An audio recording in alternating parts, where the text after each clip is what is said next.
Yes, Andrew, I have made it. You probably didn't hear it. I think I'd accidentally muted my microphone. I did manage to get in just in time from work. Rushed me tea down, and now I am about ready for a snooze. I'm going to be honest with you. Getting to that age now, ready for a snooze after I've had my grub. Oh, and Super Dugster says this is great because he can watch the game in the reflection in my window. I might have accidentally circumnavigated the copyright issue there. Oh, David Artell, play for Rotherham.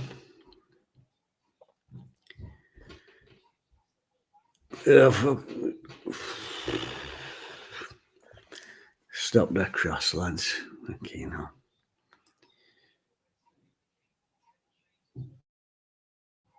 Ten changes tonight.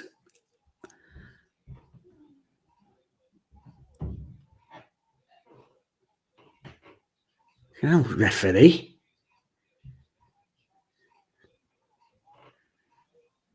I'll spot a pun. Blatant. Oh. And on my head, very nice. Is it my telly angle? That pitch looked like it got a load of white stuff on it.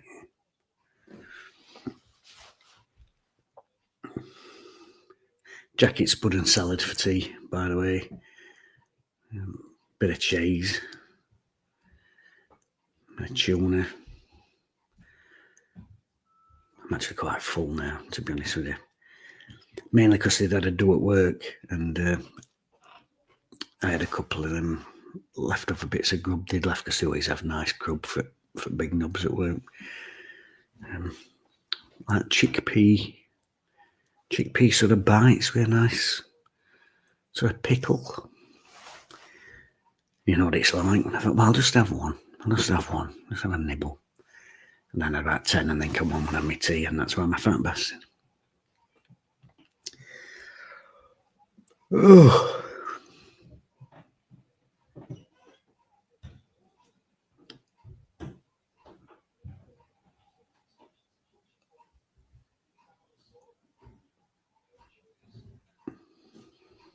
Oh.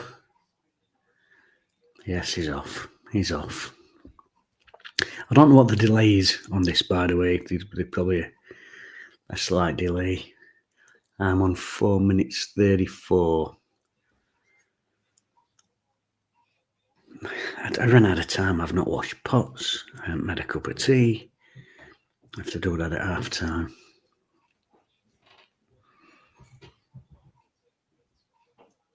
Did anyone get attendance? I missed that.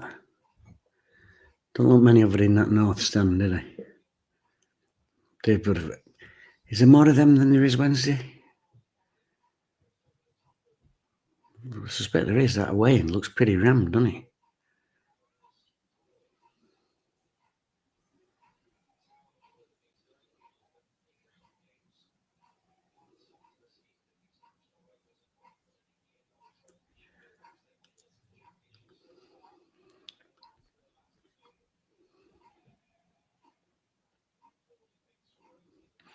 It's funny, isn't it? Looking forward to watching these cup games that kids playing in. That's sort of become a little bit of an highlight and something to look forward to this season, isn't it? What with all the shenanigans off pitch and first team struggling for the win.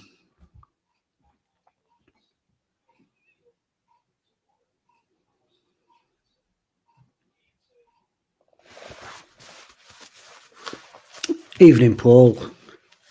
What are you up to? You're not on ale already, are you? Need some ale if Mr. Chancery manages to get these lenders to give him some more money. I think we'll all be out on ale then. Drowning us solid.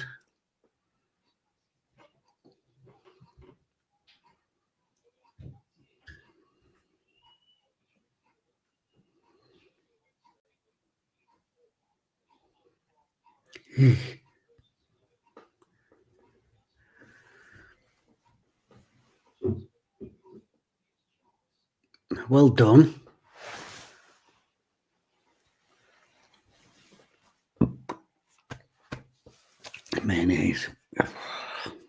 heartburn by having some Gaviscon at half time.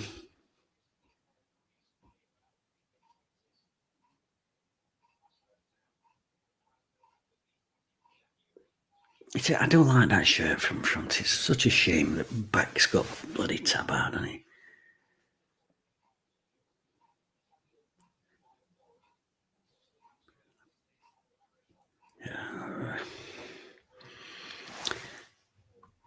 Hey up, Jake. Nice to see you, pal. Hope you're having a good day.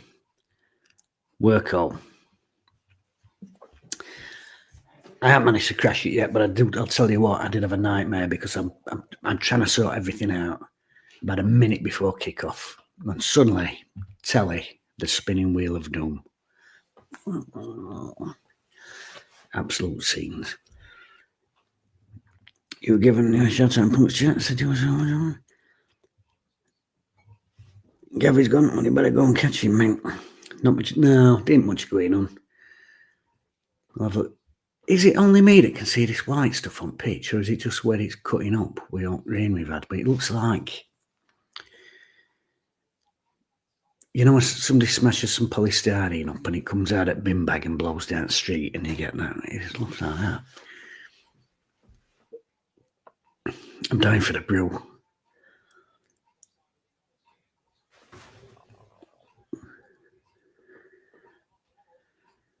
He's done all right there, goalkeeper, didn't he? Travel.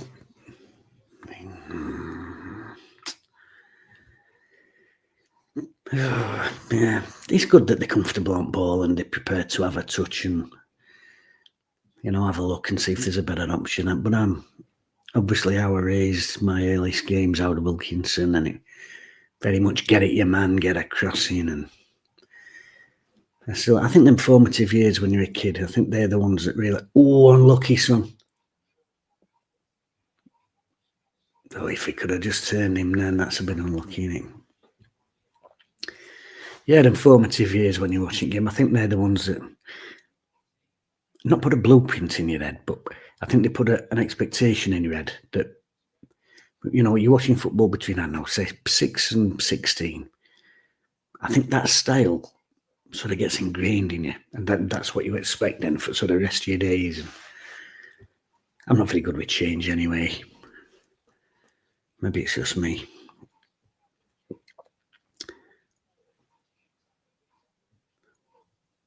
Yeah, Holvarth just punched, yeah. He did punch Brown up for header because I didn't want to handball it, obviously. But Crispy, you haven't missed much, mate. Keeper's had one punch to head from a cross. Paul, get a can of the real stuff. I can't. But I am going to have a cup of tea. I've got a right pile of washing up to do. I might leave microphone on at half time and you can hear me clattering about and moaning in the kitchen.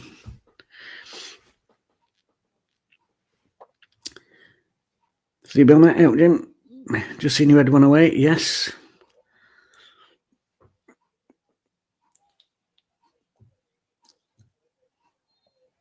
Yes, we'll have that, referee. McCracken, is it? What do you mean a bit next boy wonder at Chelsea about 5 years back, or is it just somebody similar? Same name.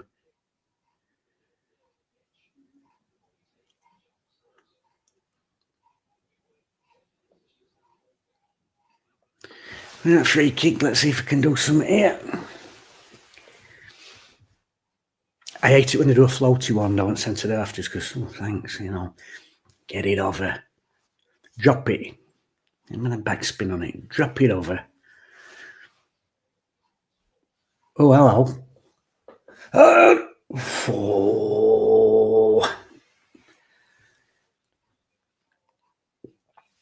Well, it's not bad. Thornton. That's nice. Some lovely, perfect. I don't think that's at McGee I like and all. I don't think he was expecting it to make it. Nice ball though. Like I said, I hate to see him headed away by first man. Score prediction. Stevenson 3-1 to Wednesday. Paul's 90 seconds in front. You might not be. It's probably more a case that I'm late, as I always am. But press pause. Can you press pause? Just press pause. I'm on 12:08.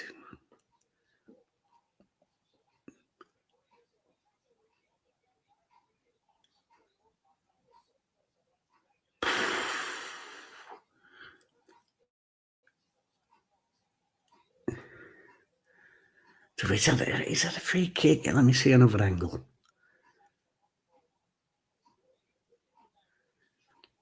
That's it. It's only about 6 inches out of box, that, isn't it? Oh, that's a bit.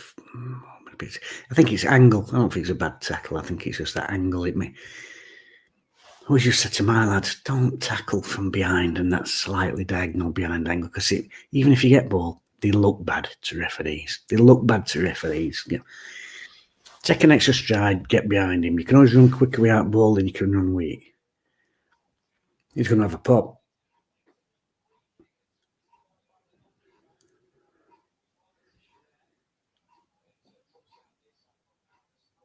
What a bizarre punch. What happened with that?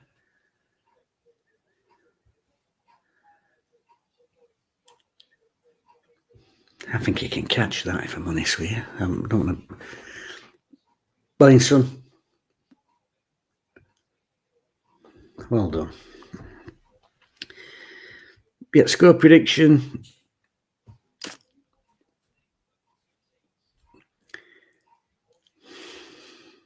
I don't know. I think maybe a 2-1 Wednesday.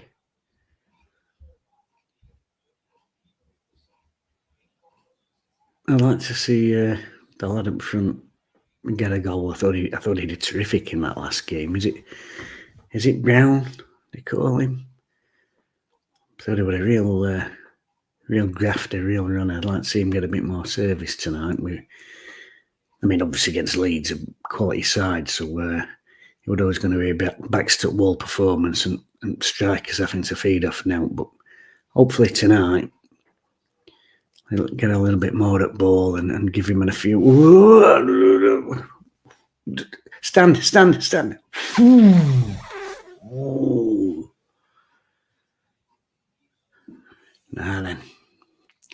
Now then. He's got a right pair of notches, hasn't he?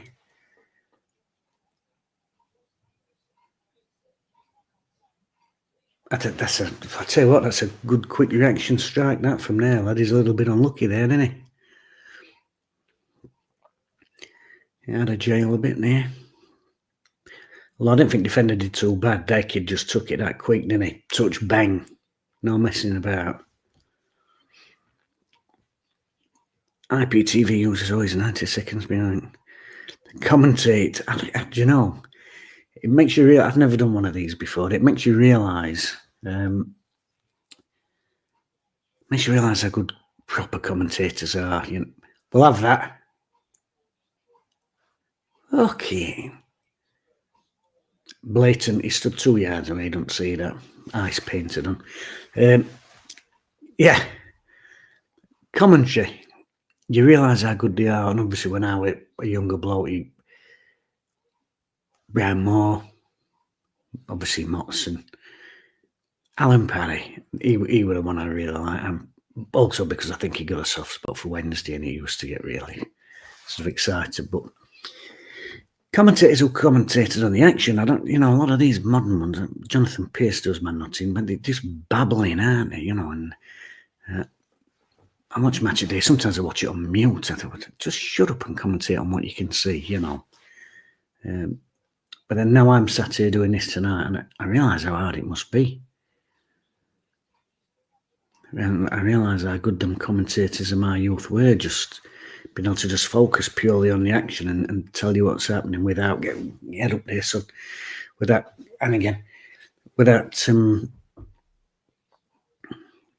just shuttle, without getting distracted. It is a real skill that they've got. That'll do. Yeah. Chris is saying a Sheffield Wednesday win. I have it. Gerald Sinstad. Yes, great shout, Andrew. Gerald Sinstad. Tony Gubber. That's another one. Gerald Sinstad, Tony Gubber. Just, the other thing is as well, commentary. And it doesn't seem to matter as much these days. I think you've got to have a good voice. You've got to have a good pitch. And I'm not being funny.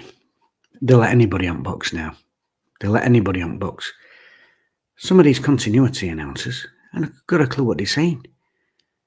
And no offence to them, but you've got people with really strong Scottish accents, Geordies, Welsh. There was an African woman doing a link on Channel 4 the other day, and I'd got no idea what she was saying. I really hadn't. So loads of regional dialects. They tend not to let Scousers do it, obviously, because, you know, as a Scouser said to me at work the other day. So that's why they're not really allowed to do commentaries. Welling. Oh, keep going, son. Well done. Not in there. Stand. Ooh. That's gone out. It's a goal kick, surely. Where's Liner there?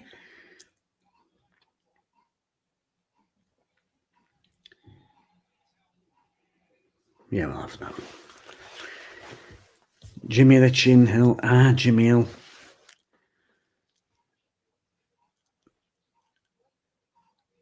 I'm sure that'd have gone out. You have a good voice, mate. It's one of them funny things. Do you remember the first time you ever recorded yourself on a tape when you were a kid? When cassette players first come out. Oh, it's got a record function. I mean, good kids now with phones, it's second nature, innit? But get tape deck, record yourself.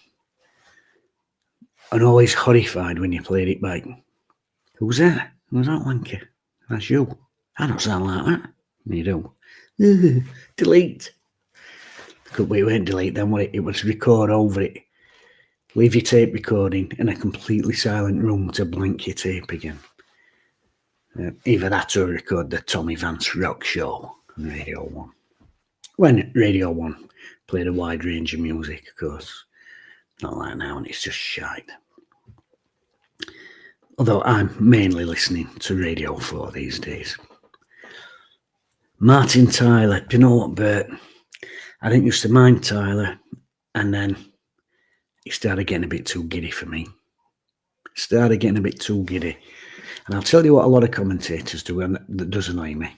It sounds like I'm slagging him off. I'm not, because it's a really hard job, as you can see tonight, because I haven't mentioned a word of what's happening on Park. But sometimes you can tell they've pre-written a phrase, and they want their moment. They want their Brian Wollstone moment, Kenneth Wollstone moment, sorry. You know, they think it's all over. It is now. They're waiting for that, you know. And you can tell sometimes that it'll be a natural, free-flowing commentary, and there'll be a goal, and there's a slight delay, and you can tell commentators thinking, shall I use it now, or shall I save it for a better goal, more exciting goal? Maybe I'll get cup final this year. And I don't like that premeditated thing. I love that natural. That's why I love John Pearson when he does call comms on Wednesday away matches, because when Wednesday scored, he's just screaming, isn't he? And I think I prefer that in a way. 10 football off 5th categories, co-commentator. Do you know what? I know he's got that Scouse accent, but I like Carragher. His knowledge of football is absolutely encyclopedic. Some of the stuff he just comes out with off the top of his head. I watched one of them, what's podcasts when they all sat around the table. They were on that a few weeks back, might have been a few months back, I lose track of time, and they were like, oh, can you name every team that's ever won European Cup, you know? thinking nobody would be able to do it. And Carragher absolutely smashed it. He would just, oh yeah, Feyenoord won it in 81 and this or whatever it were. And they would all like, well, encyclopedic knowledge, really. He obviously loves footballing. Keith Macklin, was he the Geordie bloke? Was he the Geordie one? You'll have to let me know. He went out to the States. Was that him? Good evening all. I hope you're alright and a nice watch along. Yes, I think we're doing alright.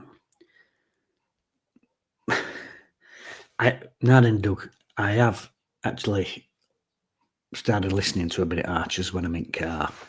A lot of trouble at golf club at minute, and I can't believe it. Plus, I love that theme tune. I really love that Archers theme tune. I did actually want to use it for my videos, but obviously with copyright, that's out of window. But love it.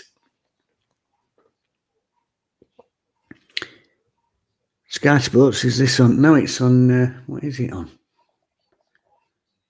IPTV. Like watching a match on ZX Spectrum, Kevin Tom's Football Manager. Orlando Trustful, that's right, stick to football with Carragher. Honestly, like I said, if he can get past the Scouse accent, his knowledge on games is absolutely incredible, it really is. And there were one other week, it was really nice, he was talking about Franco Baresi, and you could absolutely see the respect he got for him, and that sort of excitement, like he was a school kid himself. Well, football with 3 days is turned off at the stroke of our time, and at the final whistle cannot bear any of the pundits. Have no time for all these failed managers. Yeah, it's funny. I remember when Hansen got shuffled off for the match of the day sofa, and he was like, "Oh, I've had my time. The game's changed and moved on, and this sort of that." And I thought, "Have you really?" Because they say football changes. I don't really think it does. I think it's cyclical, And oh, go on. Keep going, son. Well, slip him in. Slip him in. Go. That's a penalty. That's a penalty.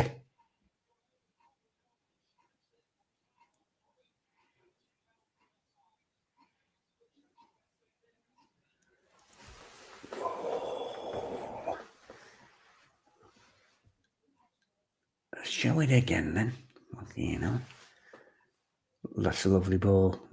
Can he shoot there? No. Head up. Nice cross. Oh, actually, that's a right tackle. Looking well in. Well in, son. That is a right tackle. That was a right tackle. Warren. That was a right tackle. Huh?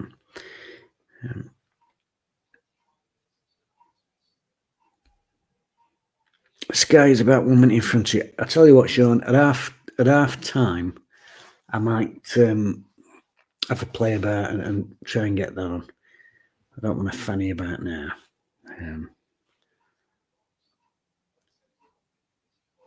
No, maybe I can. Maybe I can. Shall I?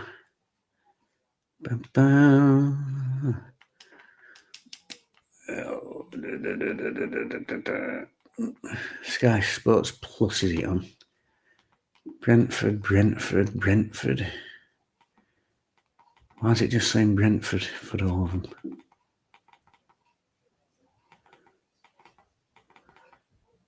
Why is it just saying Brentford for everything? Am I being a wanker?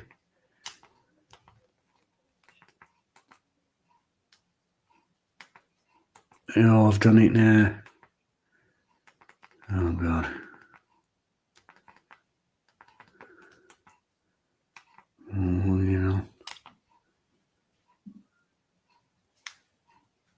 Oh, God. No, I'll go back. I'll try and do that at half time. Real Madrid. Well, that's where I am now. This is why you shouldn't mess about, isn't it? This is why you shouldn't mess about. Get it back on.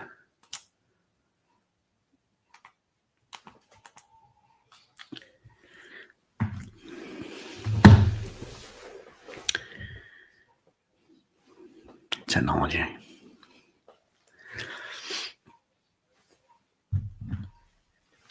They put Keller up against current footballers about the teams they play for, and he gives them room for their money. Player versus pundit. So someone who plays for Stoke knows as much. I think I have seen a bit of that.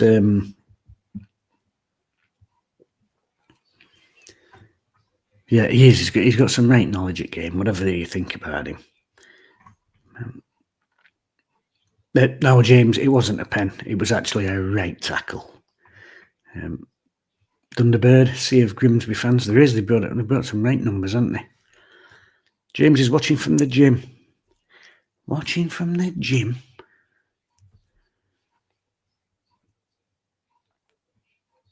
A bit scrappy. Well, they're doing all right. They're doing all right. So you mean, the Sky Red button is a nightmare. Honestly, Orlando, I was looking then, and all I could see were Brentford Villa. So I thought, well, it's going to be on one of them. And it just said Brentford Villa on all of them. I don't know what I'm doing. I had to click on the competitions, then EFL. Yeah, that's what I did, Paul. I've just gone through other way. I might have a bash at half time. Steve Bellamy is watching with a gin. That's how times have changed, isn't it? Gin's become the thing now, isn't it? I don't think you'll be getting suckered into that. Gin. I mean, it used to be poor person's drink, didn't it? Down in, Gin Lane.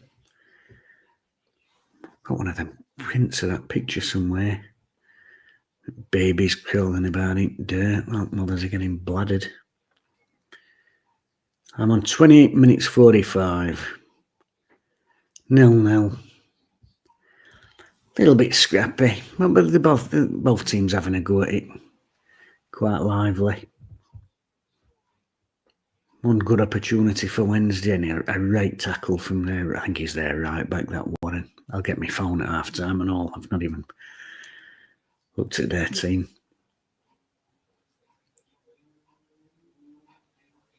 Oh, can you hear that? Scrouts don't they stay to get up bikes? Somebody will be having a car nick tonight. What's a bit of fishing wire between lampposts? Sky Sports, press the button and all games come on. Just go to the game you want. Press select, takes a few seconds. I'm not sure I've got that sort of level of patience, if I'm honest with you. Andrew, evening. Butchers. You must be slightly ahead, but at least I know now to look at the screen because there's probably a bit of action coming up. Mother's Ruin, says Anthony J. Beale. Correct. I'm back on the tea. Paul Faruga. I've had a pork roast and I'm mushing it down with some good old John Smith's. Do like a roast dinner with mash and roast taters. Some people think that's weird. But when I was a younger man, I used to have sometimes mash and chips with gravy and a sausage roll. Whatever. Oh, that strength wine.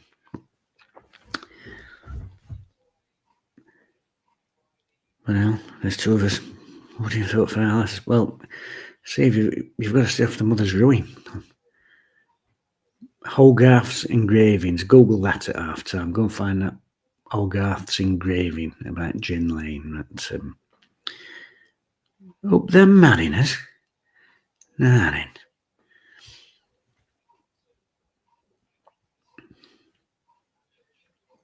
Alan Buckley. Jim Dobbin. Was it? He was Grimsby, weren't he, back in the day? Clive Mendonca.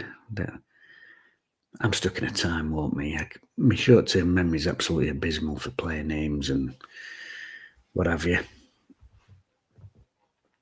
I sort of seem to be permanently stuck somewhere between like 1989 and 1996. I can't seem to. Years of football, recent football, it's just slipped completely from my brain. Well done. Get at it. Get it, box. Get it, box. Get it, box. No.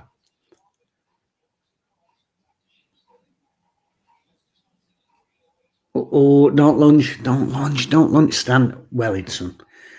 Well, it's not a fucking free kick. He's getting for first and he's getting for first and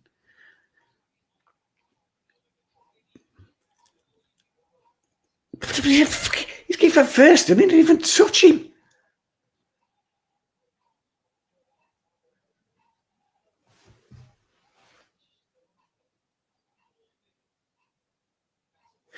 Gil.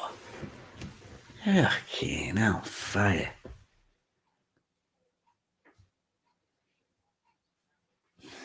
Nah then. Nah then. All on a truthful, I didn't ever think it would get to a point as a Wednesday fan where I'd be saying, yeah, but we're playing our kids as an excuse for getting beaten easily. Need to listen to some inspirational music. I'm your man for music, really. You want to get that theme from Rockford Files on? That'd be one of my first choices there. One of our lads is down here. Has he been clipped?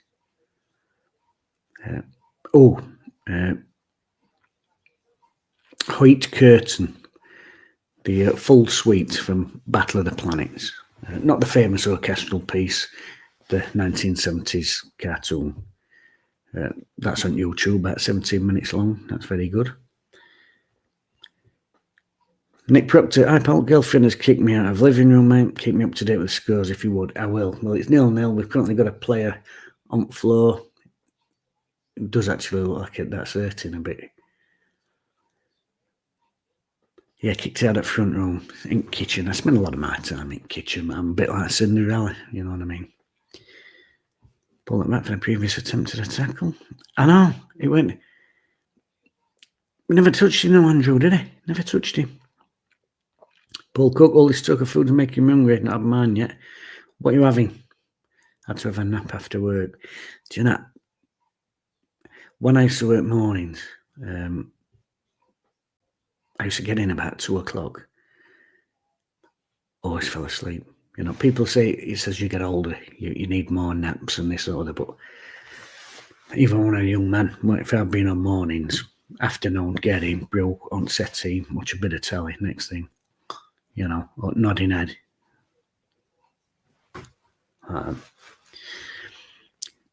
See that? Brilliant actor. The Grimsby centred half done Johnson with a shocking challenge, ref even blowed a whistle. I hadn't seen that back. I've seen poor lad on the floor. There's a Jim Rockford at the time. Leave your name and message. I'll get back to you. Brilliant. And a different message every week.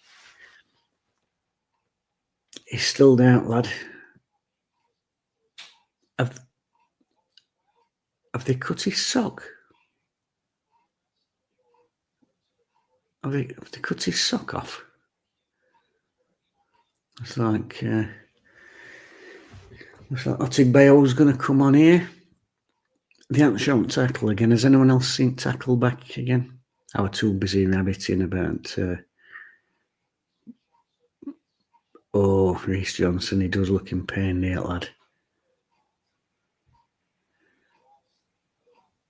That don't look good, does it? Poor bastard. Anybody seen tackle back? Paul Cook's having a Brazilian black bean chili for tea. Don't say much for the ugly sisters. Nice. Up them Mariners. Good. PS4, 1-0 up. It's an omen. My last PlayStation,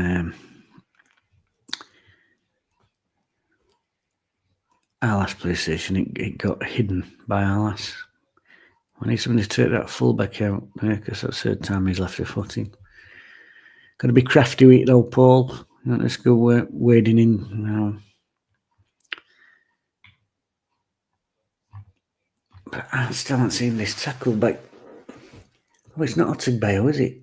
Oh, turn around, let me see it back its shirt.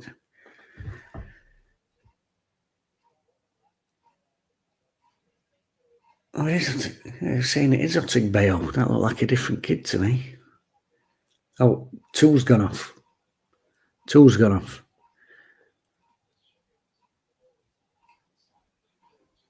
No, that's the last thing we need this season, isn't it? A bloody injury pile up on top of everything else we've got going on. Absolutely last thing we need. But that Johnson looked like he was in a lot of pain there, didn't he? Stand, stand, stand, stand.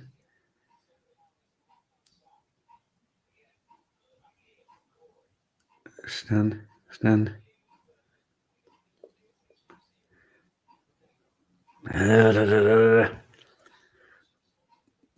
Ooh, well in, good foot. Seconds, seconds, seconds. Well done, well done. That'll do. That'll do. Oh, round corner, son. Flick it round corner. Oh, well. I quite like that Warren that plays for them. He's that's about that second time he's got back and got a vital footing. I've just made 38 minutes. Oh God, new comments. I'm not looking, am I? I'm finding this all very very difficult. And that says he has to have his early afternoon nap to prepare him for this pre-tea time nap. Japanese, I don't know if it's a myth, but there used to be a thing that they used to have little naps throughout the day in their workforce, and I think that's something we should consider bringing in here. In fact, I've recently had a retired work colleague who did used to have a nap most days for about 3.5 hours.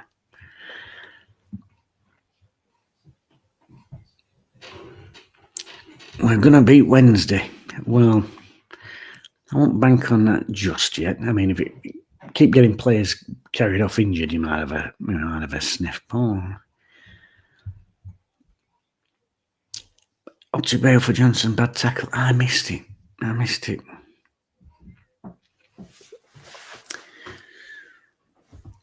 Maybe they'll show it at half time. Although sometimes they don't like to show bad tackles, do they?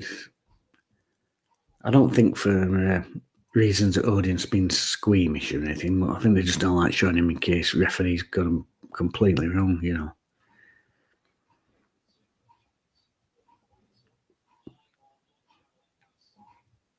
We're still yet to see Jamal Lowe have a consistent run on left wing, haven't we?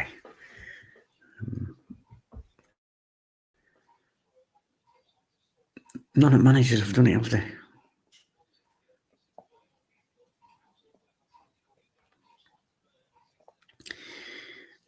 They're having a little spell here, aren't they? Nipping it about quite well.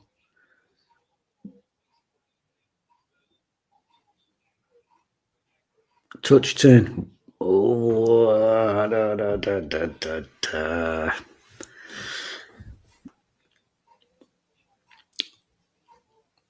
You need a coaching job at Unsbury. We'll have that, referee. I don't think I could ever be considered a coach. I did do my badges, but I'm a big fan of drills and stuff, which is really, you know, it sounds a daft thing to do your badges when you're not a big fan of drills, but so my idea of coaching is just talking to people. Not really one for little sessions and fanning about. I think if I had coaching, everything would just be a game situation and me just talking from the side. I think that's Paul agreeing with me that Jamal Lowe is not a centre forward, looks better on the left. He's played so much of his career out there, and not one of these gaffers has given him a consistent run. Although, to be fair, partly I think that's possibly because we look. It's not my favourite system, but we do probably look a bit better with a 3-5-2, and I don't think he's ever going to play wing back, is he? Well, how many? Get cards out, clown.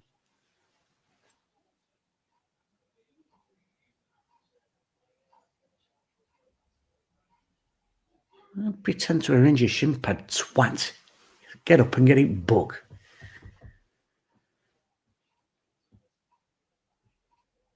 Could break that and all.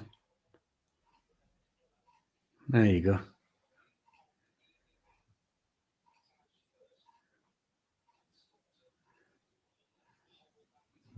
Blatant. Staunton. Is he Steve Staunton's lad by any chance? Probably not. There's probably plenty of Stauntons in country, but does tend to be a lot of father and son combos and stuff, don't they?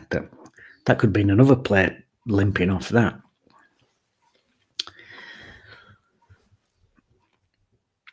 Speaking of coaching, I'd love to see a SheffCam Steve Bracknell crossover video.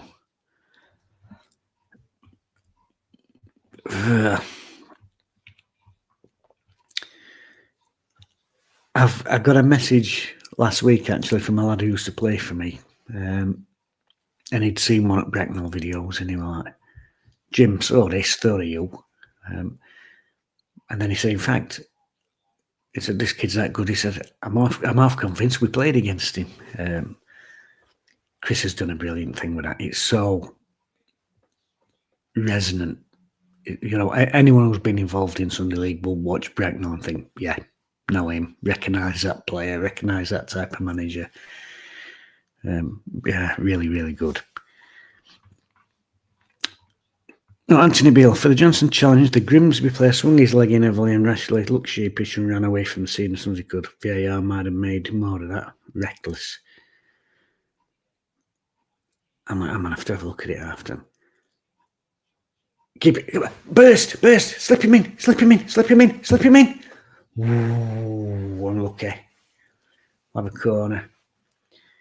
Weirdest thing about watching the death of a famous football club in real time is the cretins taking joy in it, says Orlando, trustful in the comments. Well, the world's full of cretins, isn't it? The older I get, the more I wish I could just open my favourite book and climb into it. I'm rereading them at the minute, All Creatures Great and Small. And would I like to pop back in time and live in North Yorkshire in the 1950s? I think I absolutely would. Preferred it to this shithole we're living in now.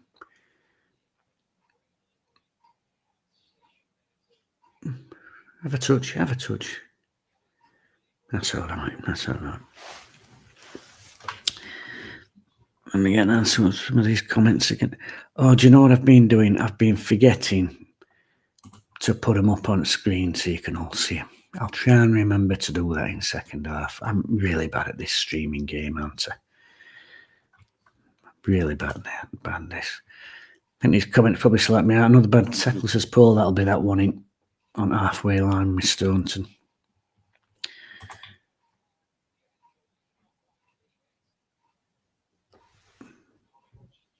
But that was definitely a corner. That should have been ours. Lots of coaching jobs.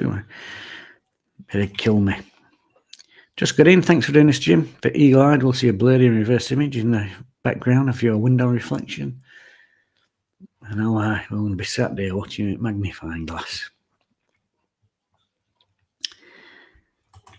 Paul, not going to hype about Bracknell. Funny for a bit, but it gets old quickly.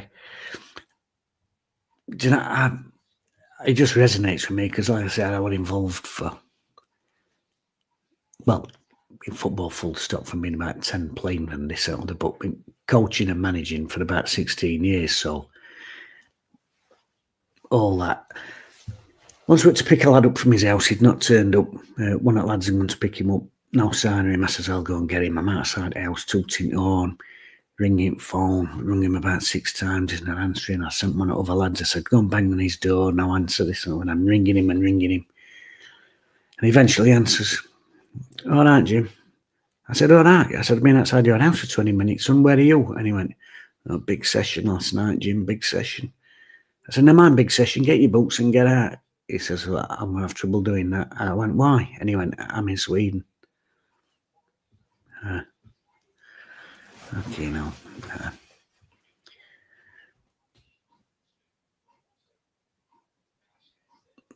Bash your heads. Won't be both for, ain't there?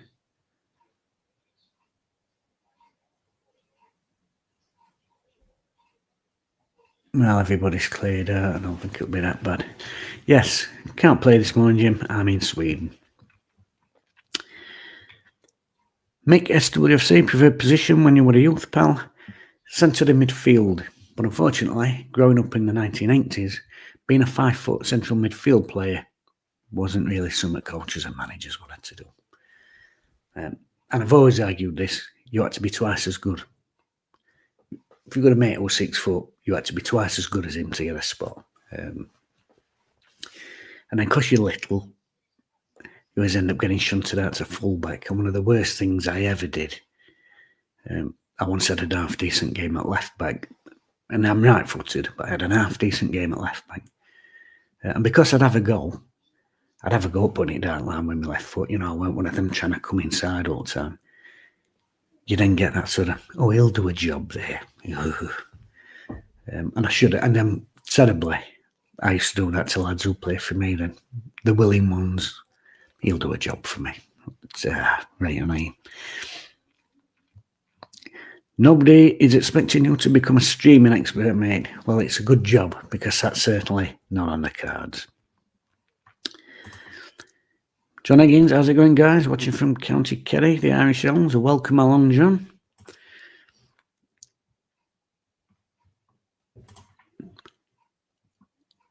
Codfanglers. It's a mixture of 1984 and Lord of the Flies.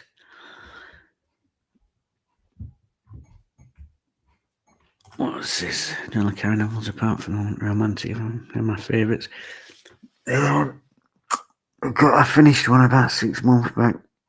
What were it called? Oh, this is where my short-term memory is shit, and I'll tell you why. It's because my brain's full. Brain's full. At least forgetful, that, Jim. Not forgetful. Brain's full. Full of information. None of it useful. Comments. Back in the day, our keeper of Sunday team was asleep on the grass verge from the night before. Happy days. I once played for the Sunday team when I was about 18, and we were on attack. And I was a little one playing in men's league. On attack, move broke down.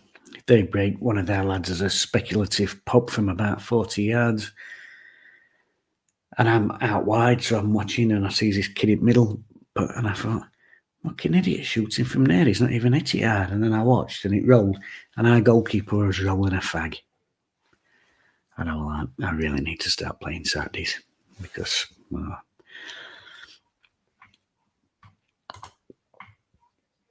describe it. The book. I'm struggling to remember it now. It started off, there was a bloke, he was married. I think the missus thought he was a spy. I think you thought he was a spy for about 4 chapters. Then does he go to work one day and vanish? I'm starting to get it mixed up with another one.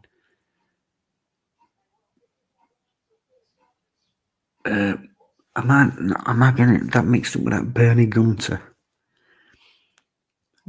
Bernie Gunter, not to be confused with the Bristol City manager, Gerhard Struber. Well, for anyone who's not watching in the reflection of my window, half-time whistle here. It's 0-0. It's been all right. I don't think it's been too bad a game, to be honest. Not many real chances. And they're just showing that lad Warren coming off now. He's made 2 fantastic tackles for them. Probably cheap as chips, him. Probably a 50 grand signing. And after Saturday, a little bit of competition at right back might not go amiss. Because every attack they had, Bristol City. Oh, God, I keep leaving.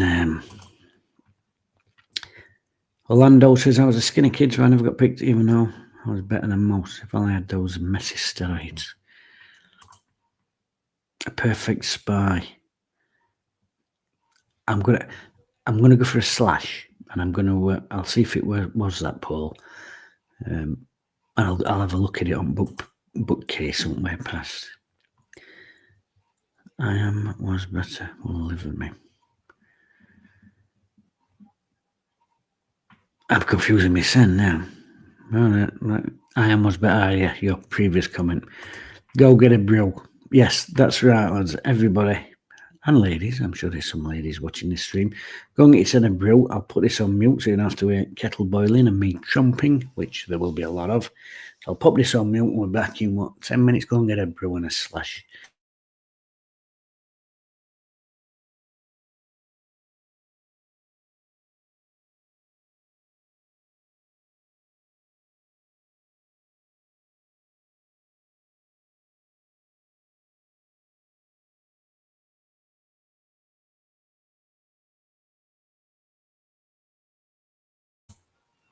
Unmute. I see you've all been busy in comments while you've been away.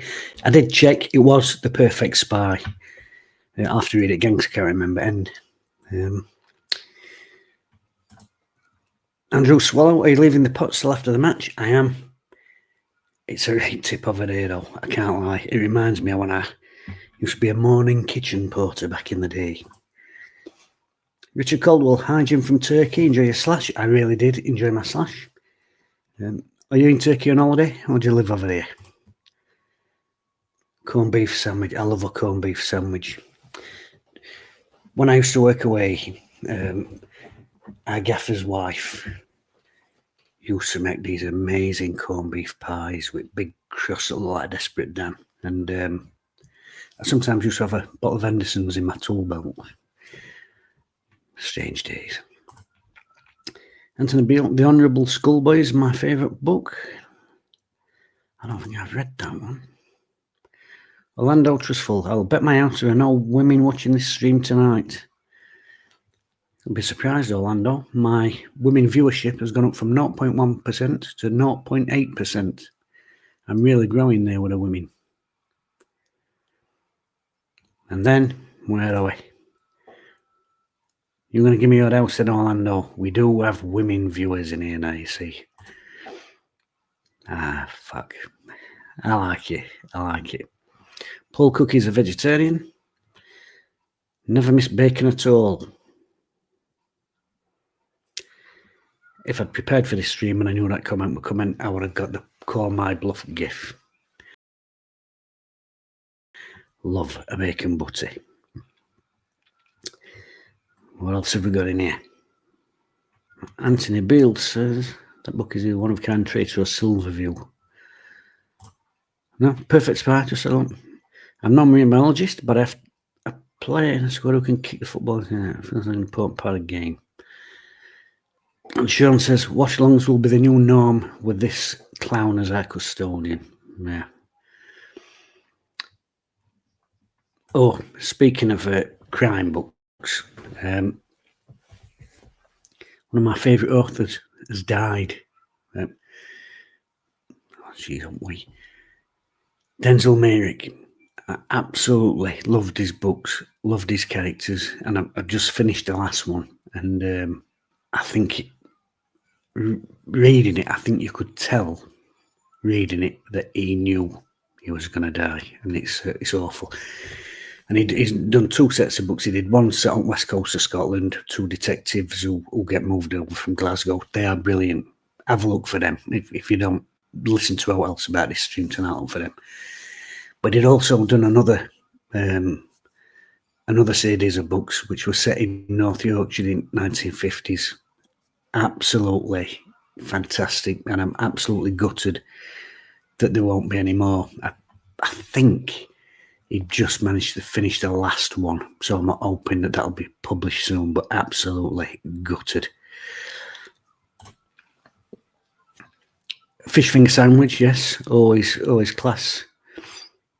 Yeah, it is. Yeah, A Perfect Spy, that was the book. But yes, if you do know else from this stream, go and get yourself a Denzel Merrick.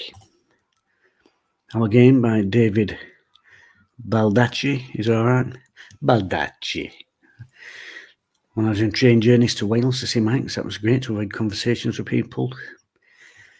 Very much the same. I've sometimes, if I'm going in a shop, I put my AirPods in even if I'm not listening to help, just I pretend that I'm listening to something so that I don't have to talk to people, because I'm actually quite unsociable. So second half has started, still 0-0. I have made myself a brew. I think you'll approve of my cup. Can you see that? Look at that. A gift from mate of mine called Dan, who used to play for me, the old SheffCam mug. 46 minutes, 0-0. Wednesday, 2 changes in first half. A couple of nasty little tackles in there. And there was a third one that he was a bit lucky and all. Wednesday shooting towards the empty cup. I've got used to it now. I've stopped having sugar in my tea about a year ago. I had the warning from my doctor. Oriental lady. I don't think you're allowed to say Oriental anymore, are you? Well, I don't know why, because we're now called what used to be called Oriental people, Asian people. Which begs a question. I was thinking, what do we now call the people that we used to call Asian people? When I was younger, Asian was Pakistan, India, Bangladesh, Nepal. That was Asia. The Asian peoples. Further over to east, Oriental. But now they're the Asians, so what do we call the old Asians? Anyway, digressing. But my doctor, what I will call an Oriental lady, I was telling her about my sugar input. Do you have much sugar? I went, me? No, I don't have any sugar. I said, might have a couple of buns at dinner after me dinner. Do you have sugar in your tea? I said, I have a sugar in me tea. How many sugars do you have? I said, I only have 1 heaped one. I said, I used to have 2. I said, I only have 1 heaped cup, in my cup of tea now. I said, that's not much. She said, how many brews do you have a day? I went, about 15. She was like, that's half a bag of sugar a day. And I said, well, I might go to a very flat one. And she said very bluntly, you die soon. So I hadn't had sugar in my brew forever yet. People said, once you get used to it, you'll wonder how you ever had sugar in your brew. And I've got to tell you, for the first 6 months I didn't agree. I went down to about 3 cups a day. It put me back. But now I've got used to it. I'm back up to about 12.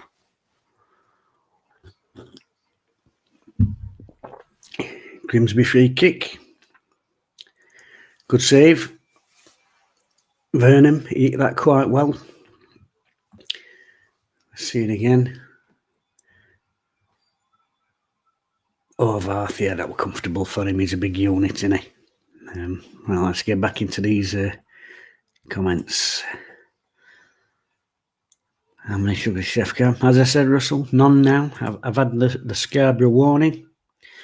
Andrew Swallow says, get them mugs up for sale. Do you think? I think people would want to drink a brew out of a cup with a picture of a bold Sheffielder's head on it. I'm not too sure myself. Not sure there's much of a market for that. And while I'm talking, Grimsby have scored from cornerback. Looks at it. Let's have a quick butchers here. A bit slack with replay. I am watching it on DAZN TV. Let's have a butchers then. Here we go. Whipped in from front to north. Does he edit off somebody's shoulder? Getting a little bit of... yeah, that reminds me of the goal Peterborough, the amazing comeback game when Peterborough scored that deflection off poor old Lee Gregory, who's retired this week.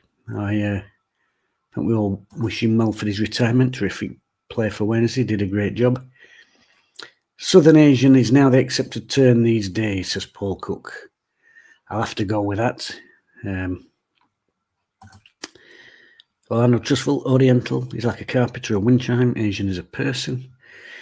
Yeah, I think it's just my age, isn't it? Paul, that all comes from that phantom free kick. Utter bobbins, this ref. Well, yeah, and let him get away with murdering first half. Oh, Gregory's retired and modelled the Armed Forces House new custom shirt today too. That is nice. Terrific play for us, Lee Gregory. Came in, And he did a great job for us, and really intelligent. And even though he'd lost that yard of pace, that awareness in box, you know. We'd probably do something like that now, to be honest with you. So 1-0 down, 51 minutes against Grimsby. It's funny, isn't it? I'm looking at the game and I'm thinking, you know, Saturdays, we've got our first 11 in, which I still think our first 11, I still think strong enough to get us results against, you know, sort of bottom half teams. And the issue is in games when they've been sort of running away from us or a little bit tight, and you're looking at the bench, and usually it's like either Ugbo or Low, and then the rest is kids, and you're like, oh, not many options. Oof. But when you've got kids purely in, your bench is actually probably stronger, isn't it? Let me get this. I've got my old mouse here. Have I turned it off? Got a bit of grit on it. Ref terrible, taking in rugby refs game on game. That's been a problem for years on end. There used to be this myth about home referees, didn't they? But I can't remember ever seeing one down there. That dummy for James is still amazing. Gregory, it was. It really was. Must be the only person who did not rate Gregory. Second touch was always a tackle. I can't agree, Paul. I really like Lee Gregory. I thought he was so cute in and around box. I look at his now and we look a bit of, I don't know what we look. We don't really look out, do we? Just that canniness, and as Russell said, that dummy, that player, forget that, just intelligence, and he's spotted Ron, and he's just game awareness.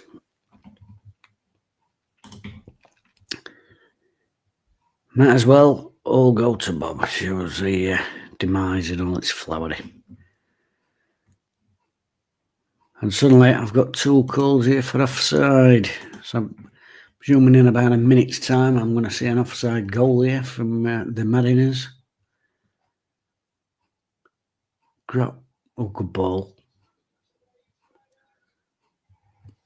Nice ball down line. Yeah, he's off. Nice ball down line to burst from midfield though, weren't it?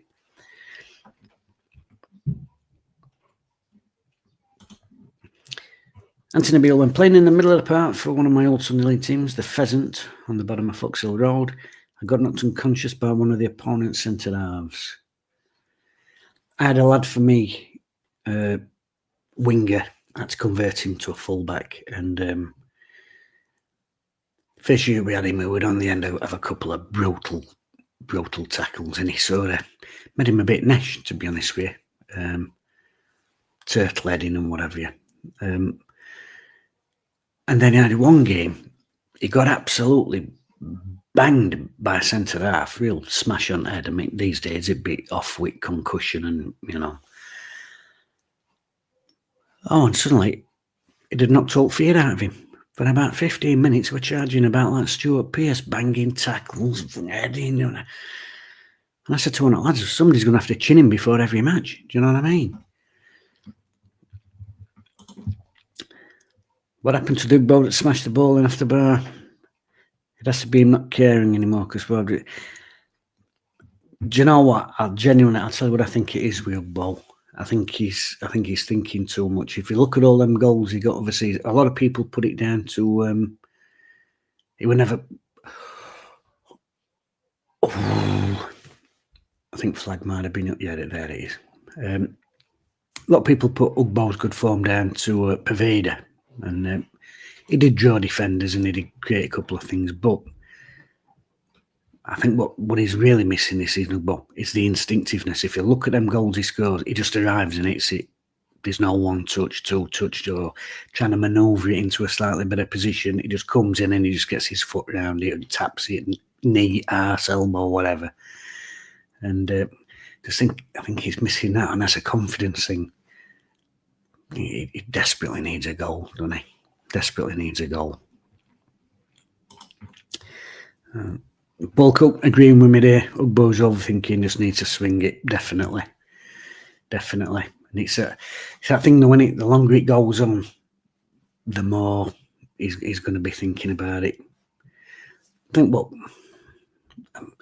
are we in a position to do it? I mean, we are in a relegation dogfight, but I think he's in the sort of mind sphere at the minute where that's where you need your gaffer to say, just pull you aside and say, look, don't worry about it, son. You're going to play it next 10 games, don't spin. I don't care if you scored or not. You play it next 10 games, don't spin. Go and enjoy your send. Put your centre back a bit. Yeah, have a touch at ball. Just get in your flow, and don't worry about missing a chance on being dropped, because I'm going to play you next week and I'm going to play it week after. I think maybe he's in that. I think he's maybe in that place at the minute.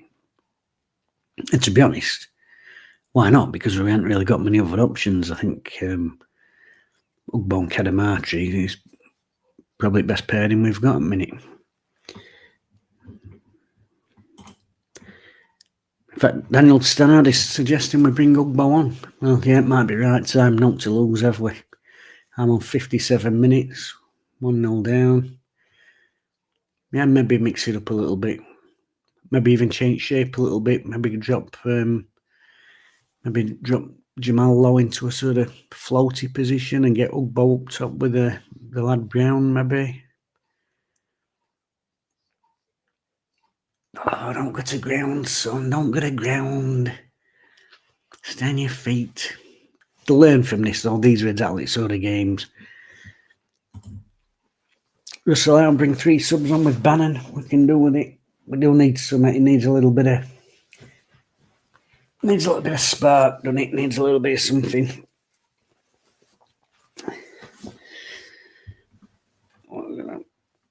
Long sleeve, look at me, old school. Let me get what we got here. Not getting a guaranteed wage on time has to be something to do with it. Possibly, but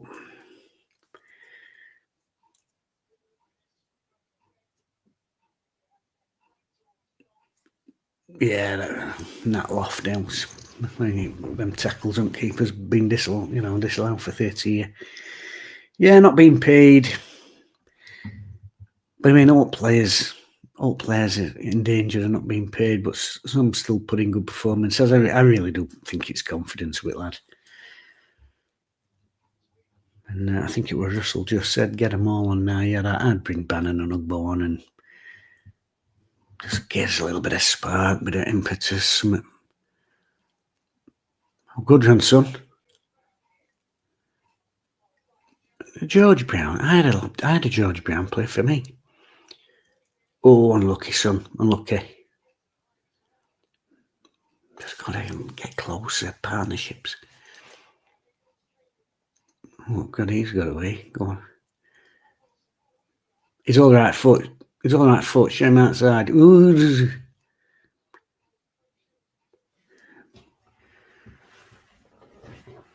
I don't know. Yeah.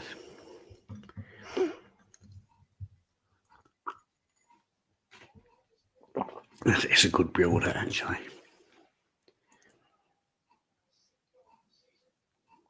That was a good defensive head, actually. And the bottom of their shirt say, winner, chicken dinner. I think I need glasses.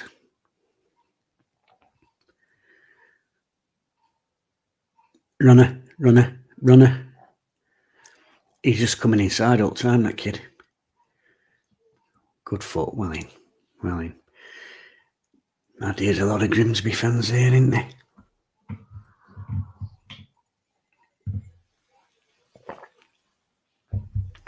I fancy a nibble. I wonder if you've got out in the cupboard.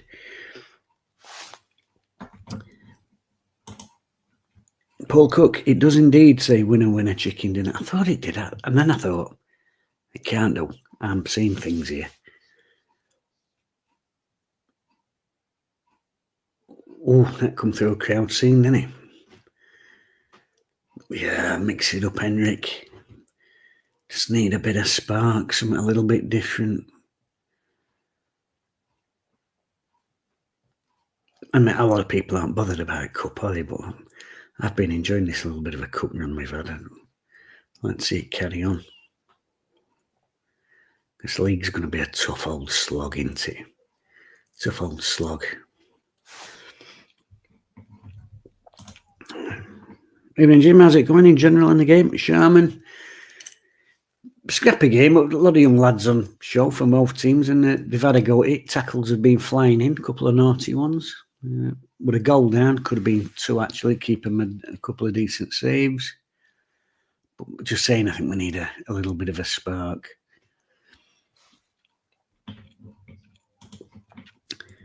Grimsby's most famous player, Terry Curran. Did Terry Curran play for Grimsby? I can't remember that. Got his book upstairs and all. I remember reading that bit. Oh, the growing confidence is we need to do something to upset the rhythm a bit. They're finding a bit of rhythm, aren't they? They get somebody in there and rattle some tackles in, maybe, and try and turn them round a bit. Shame we can't bring Pato on. I'm gutted. I think you all know how gutted I am that Pato left, especially as it's dropped down there. Far too good for that division.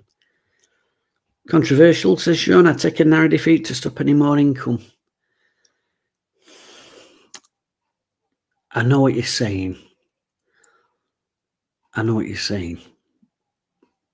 not sure generally how much income they're going to get from these sorts of games, and I do want him out. I've wanted him out for a long time, and I do 100% agree with starving him out. But at the same time, on a sort of human football level, the squad's got to have something positive going for it this season. They've got to have something to keep the spirits lifted, because still searching for that first league win, and for everything that goes on behind the scenes. And I think a lot of fans are in this position. You still want to see your team winning games, and it's a sort of nightmare scenario, isn't it? We don't want to get relegated. You want to see your team winning games. But because if you start winning games, that's when Shansady probably thinks, okay, now I've reduced wage bill by 2/3 and we're doing all right. I'll just keep doing it. I'll keep flogging family jewels. So it is a catch-22. But as a fan and as a player, like I said, they've got to have something to keep them positive, and a cup run can do that for you. Nick Proctor, at least we're still doing better than United. Well, he's gone back again today, hasn't he? Or yesterday. Bit gutted, to be honest. I was hoping Sellers had stayed here and carry on the great work that he'd been doing.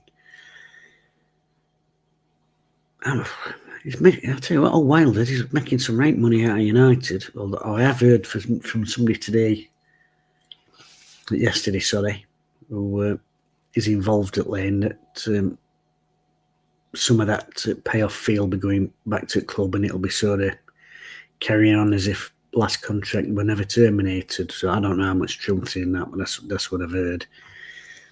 And I think he'll turn him round. I've got to be honest with you. I think he'll turn him round. Let's have a look. More comments. Just for a bit of context, Crawley Town, where I grew up, currently beating Villa under 21s 4-2. I used to jump the fence to watch Crawley when I was about 8 years old. I love these sorts of tales. Let's get more of these in. Grimsby's greatest player, Clive Mendonca.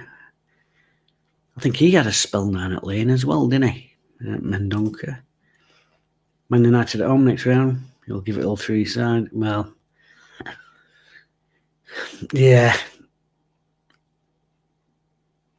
Like I said, it's that catch-22. I do want to starve him out, but equally I want these young lads to get plenty of, experience, adult football games, and enjoy it as well. I want these young kids to be getting game time, but I want them to be enjoying the game time. I don't want them to be like, well, yeah, I'm making my way in league football and we're getting battered every week, Maybe a cup run could do that for us.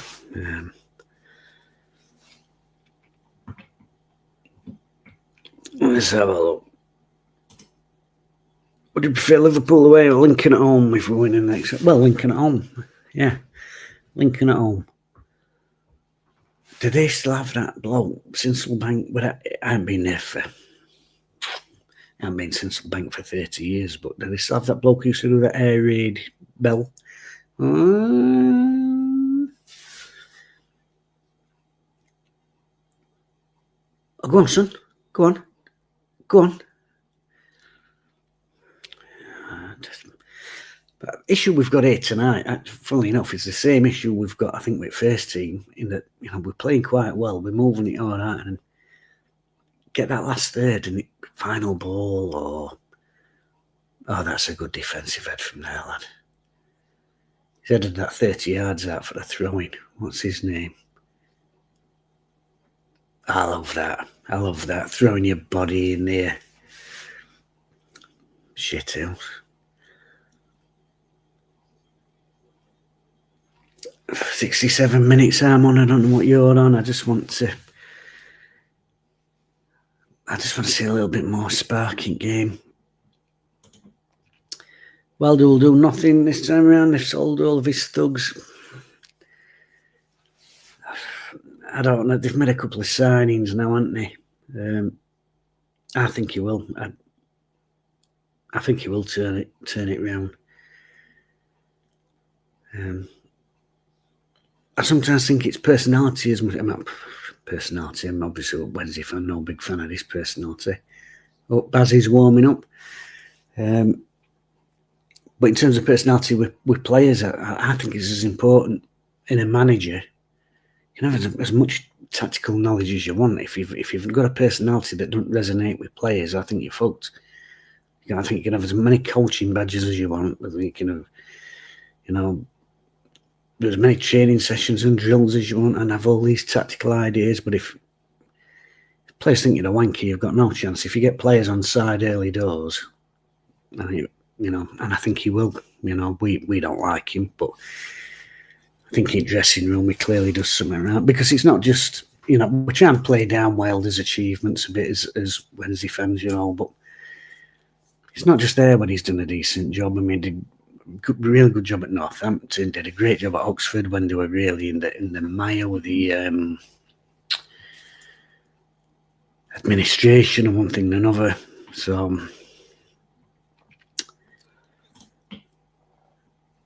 Romeo, ha ha ha. Yes, stay off the spice. Probably seems weird, but I'd rather both teams are doing well. Others doing better than them, obviously. Definitely. I mean, Wednesday against United should be a Premier League fixture. It should be a Premier League fixture. I mean, look at something. I don't have to tell you. Look at the names of some of the teams that's in the Premier League. Wednesday against United, the birthplace of football in this country, that should be a top flight fixture. And frankly, it's a disgrace that we're both where we are, to be perfectly honest with you. And they've invested in you know, training ground and facilities, infrastructure, and they still struggle to stay up when they go up. It's that cartel of the Premier League. It's twisted and warped football. And at 69 minutes, Bazzy's coming on, big guns. Time's ticking away, says Orlando. Got to agree there. Bazzy's urging his man off. We will go to the Premier League. I can't see anything in there, Romeo. We will go to the Premier League.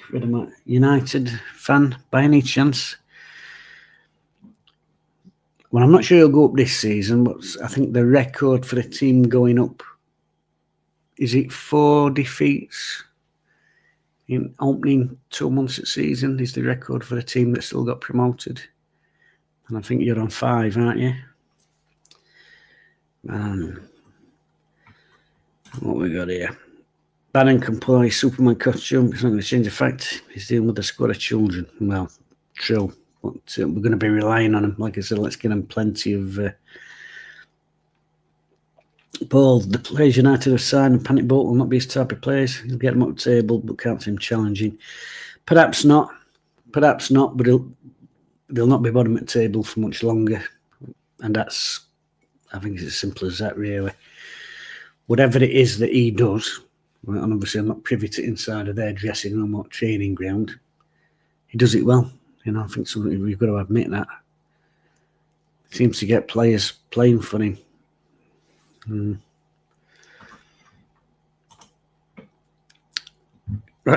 Paul Cook says to Roman, you can get to Europe if you sing the song yourself.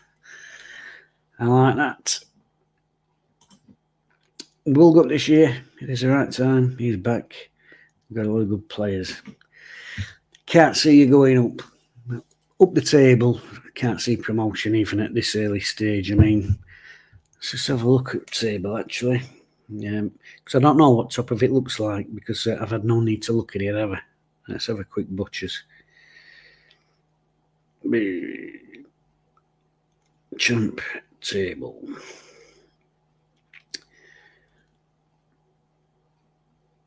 Needs a bit of spark, this game.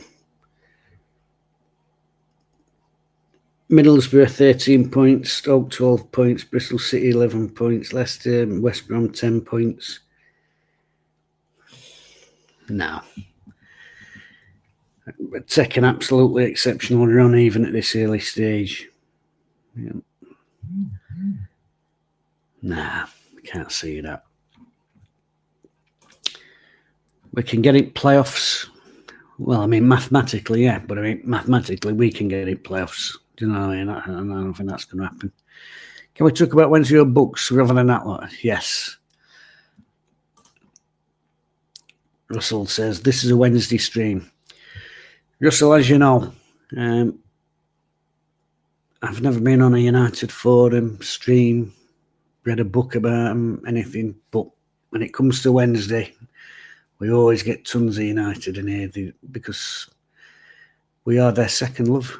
In fact, at times, I think we're possibly their first love, truth be told.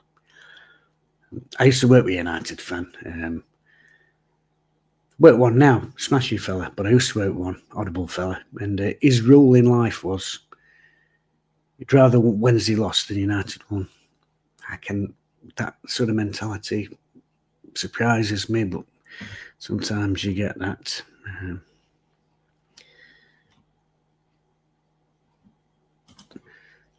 Paul, I would never go into United stream. Well, like I said, it's, you know,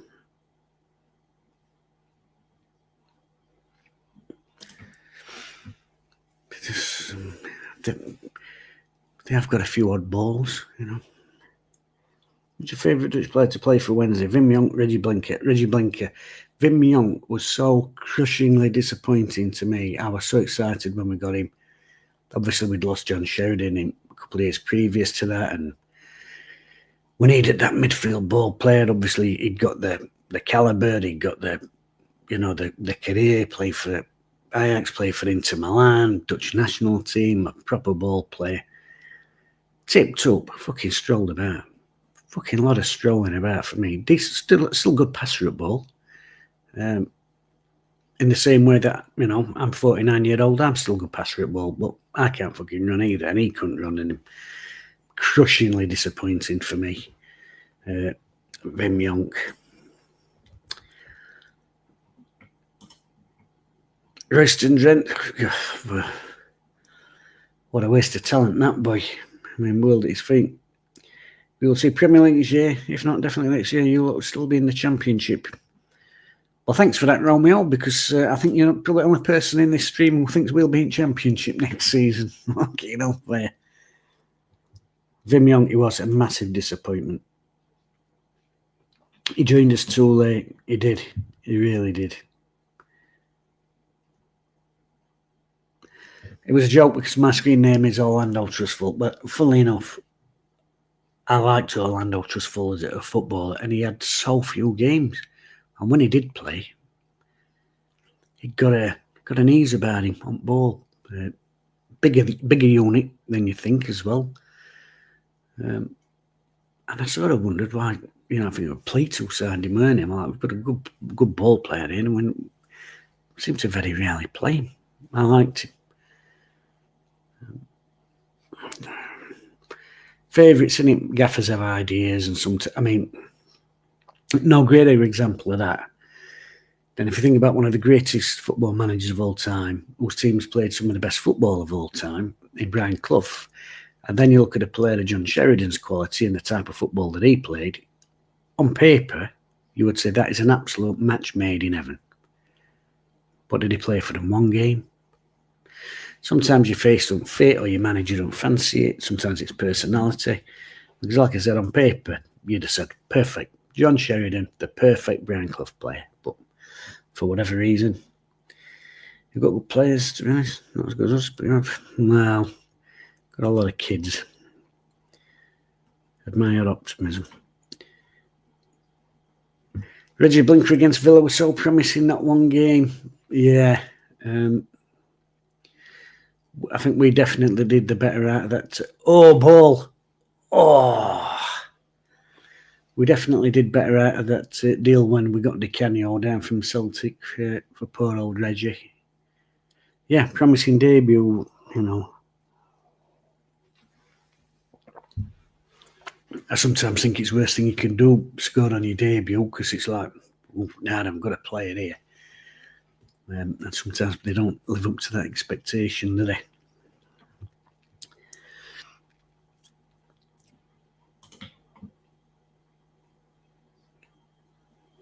At least Shez could trap a bag of cement and like getting Megson. Yes, a bit of a cruel comment there from Mr. Clough. Was Vimyont one of Pleat's wage thieves? I was like, ready, but he was. For such an odd time when we got Pleat, because we still got internationals, aging ones, getting on a bit. One or two really good players. Look at Carboni, absolutely fantastic talent. 3 million quid with it, 3.5 million quid. Fantastic talent. And then at the same time, you know, he's in a team with Andy Booth, Wayne Collins, and obviously we were getting in some financial trouble at the time. You know, it's easy to look back and say that, but it was that sort of mismatch of buying top end players and building them in a team with, you know, 50 grand signings. And it don't. Instead of making a 3 million signing and a 50 grand signing, why don't you make 2 £1.5 million signings and try and get a better all round? But maybe that's hindsight, you know. It's not fucking hindsight. I was saying it at the time, but there we go. The thing with Wim Jonkies, who was a world famous player at the time, and Dutch players were amongst the best. He was, but yeah. Here's the question, Sean. Do we think Liam Palmer will get enough games for the all-time Wednesday appearances? It's funny, isn't it? Because at the beginning of the season, he'd have probably been thinking, you know, what is it, 8th, 9th list or something like that. And he was probably thinking, yeah, I'll take that. All-time Wednesday appearances. And he will not have been expecting that he will probably going to get an opportunity to further that. Andrew Wilson, 501 games. Oh,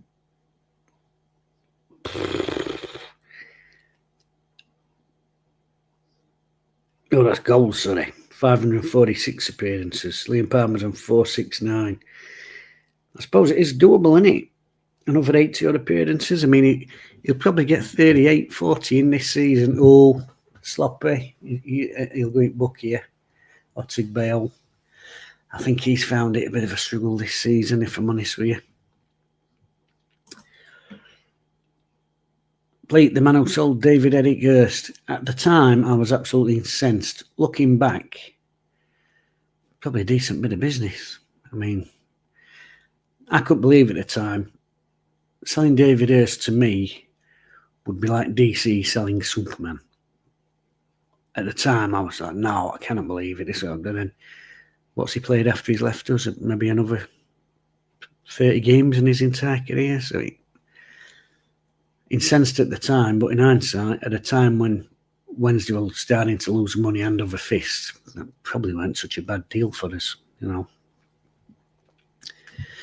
Although now and again, when I'm in that contemplative mode, I sometimes wish David Hurst had gone to Man United, because what frustrates me, bear with me before you start spluttering on your ale and your brew. What annoys me is when I talk about David Hurst to people who's a bit younger than me, some haven't heard of him. Genuinely, they haven't heard of him. Obviously, Wednesday fans have, young'uns are probably sick of it, gets rammed down the throats a bit, but fans of other clubs I'll mention David Hurst, I don't know what about him.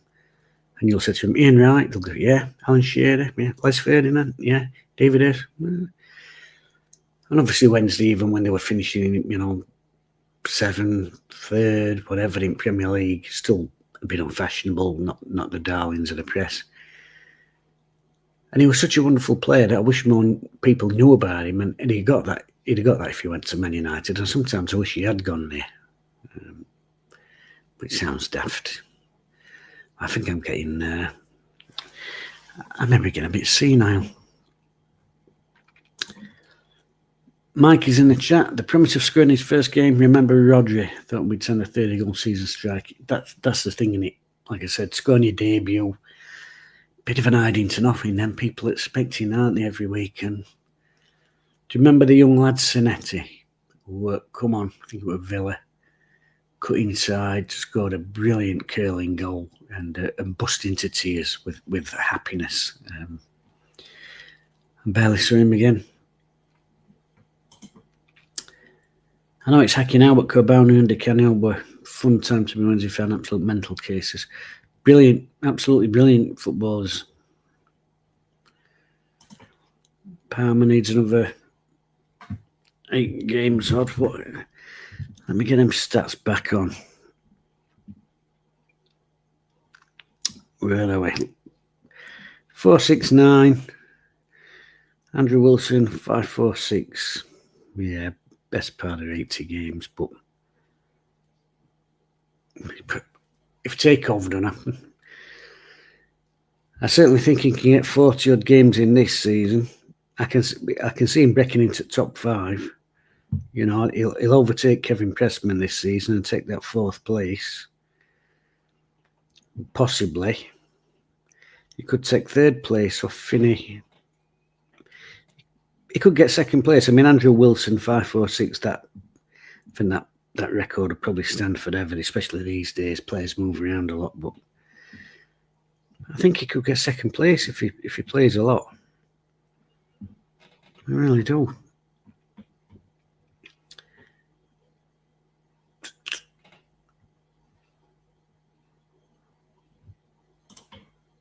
Her sale made perfect sense. Yeah, like I said at the time, it was emotion. I was absolutely devastated because, like I said, to me, that was DC selling Superman. But hindsight, probably a good bit of business, £2 million for somebody who, like I said, probably played a season's worth of games after he left us.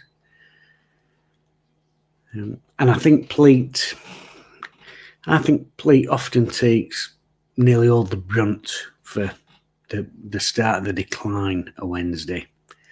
I'm afraid I don't see it like that. I think the decline had already started under Trevor Francis and that.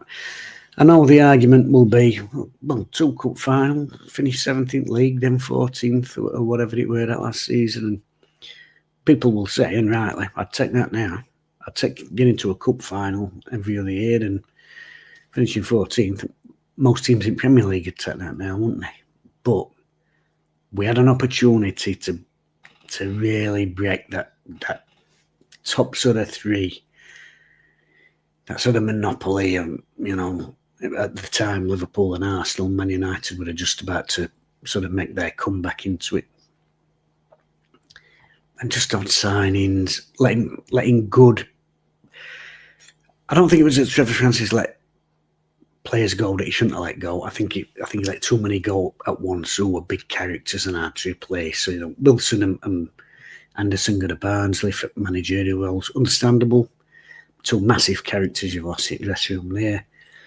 John Hawkes goes to Derby for £500,000. I mean,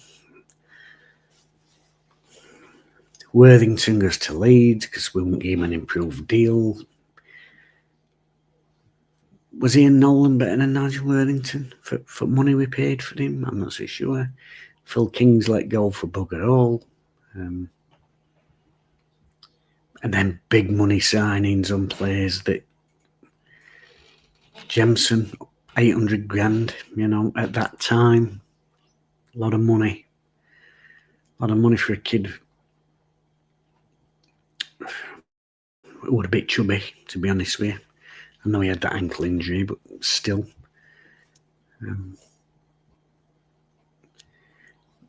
Signing Ian Taylor as a central midfielder from Port Vale, a goal-scoring midfield player, and then playing him on wing. Then he goes to Villa and plays at Middle Park and scores goals as a goal-scoring midfielder, because that's what he were. Little bizarre decisions like that. Signing Guy Whittingham, you know, a player who'd scored, I think he once scored 42 goals in a season for Portsmouth, you know, when we were playing in midfield, and there were a lot of, I think there was a lot of bizarre decisions, if I'm going to be honest with you. Nobody's going to be another John Sheridan, are they? No, but nobody's going to be exactly like that, but you can try and find a type, can't you? Gary McAllister did almost exactly the same job for Leeds that John Sheridan did for Wednesday.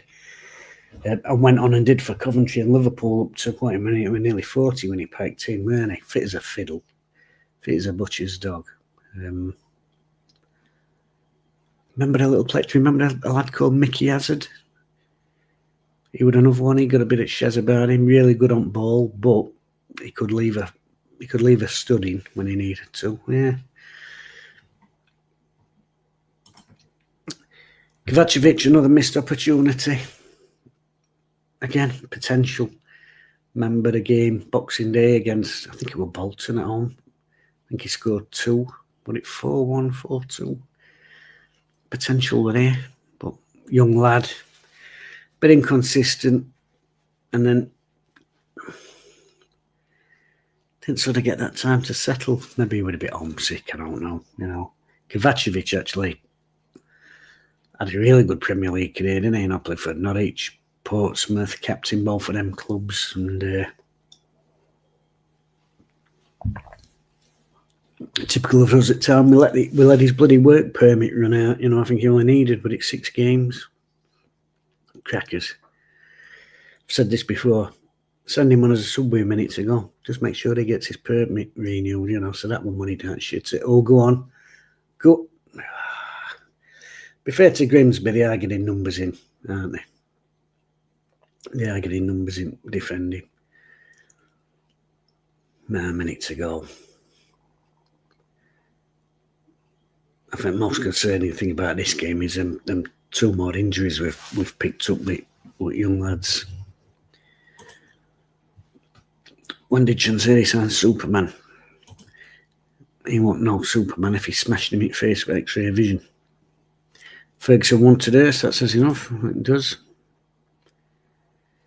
I don't think Ersie would say him after Steve Bold crippled him. I think we always go back to Steve Bold, and obviously I hate Steve Bold and Adams and that entire Arsenal back 4.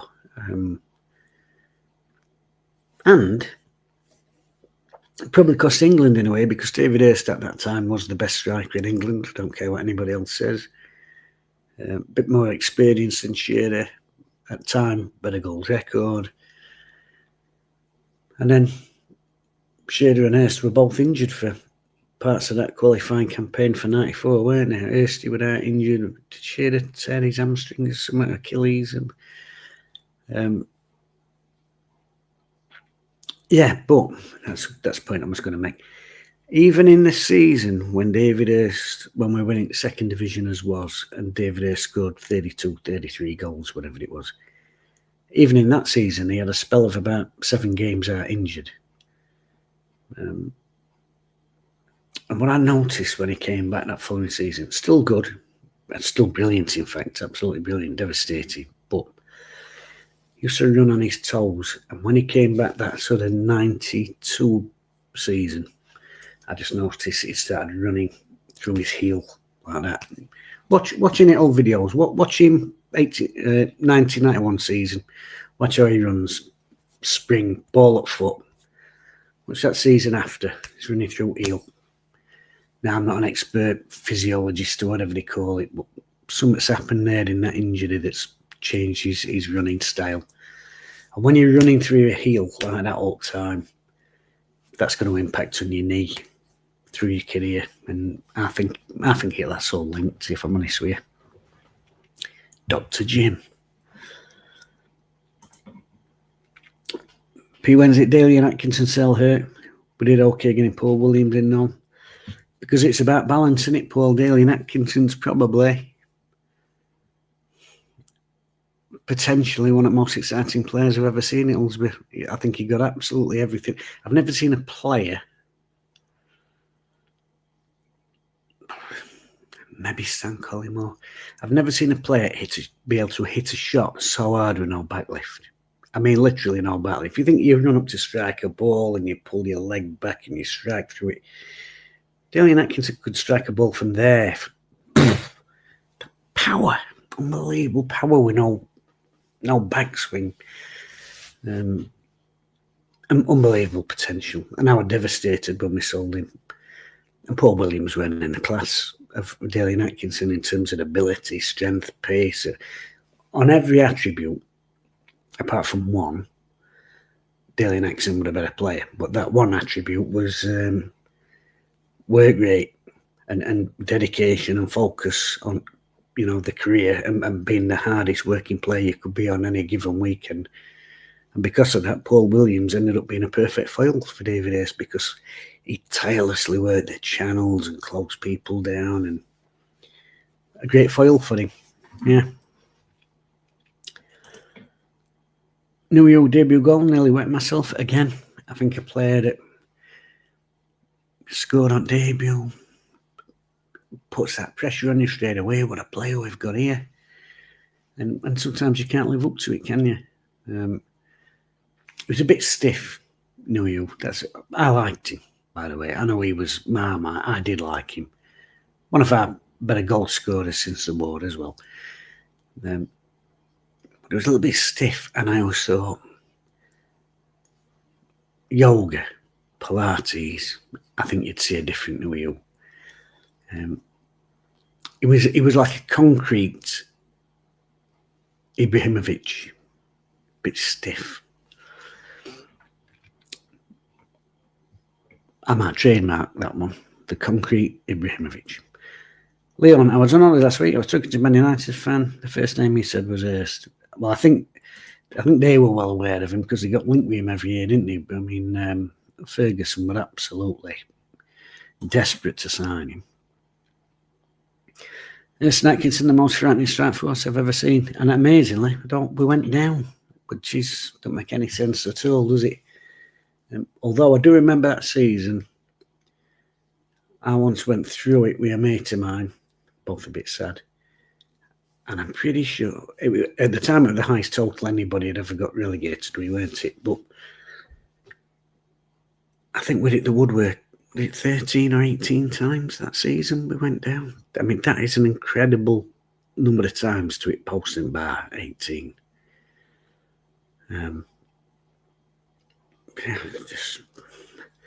That's football, isn't it?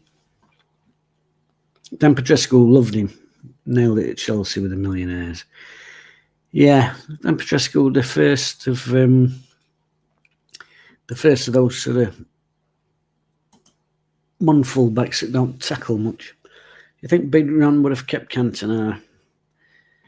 I don't think he'd have had him on trial. The thing I could never understand with Cantona, Chris Wilder had played with him at Marseille, hadn't he? So, if you're a gaffer, you've played with him, what do you think? He's a fucking great player.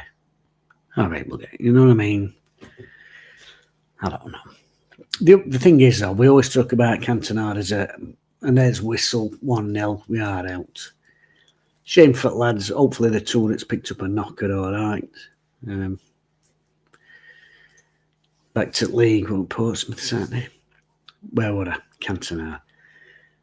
We always talk about him as a great missed opportunity and what a player. Look what he did at Leeds, in that one season. Look what he did for Manchester United over a number of seasons. And he really was in the impetus in their drive back towards being one of the top teams. But you're not guaranteed a player's going to fit. We well know what a great footballer he was. Would he have fitted into that Wednesday team? Would he have made a great partner for David Hurst? No. When you write the names down on a bit of paper, you think, oh, God, Hurst and Cantona, that would have been brilliant. But you don't know. Might have got into the same positions, might have got in each other's way, might not have got on as personalities. You just don't know, you know.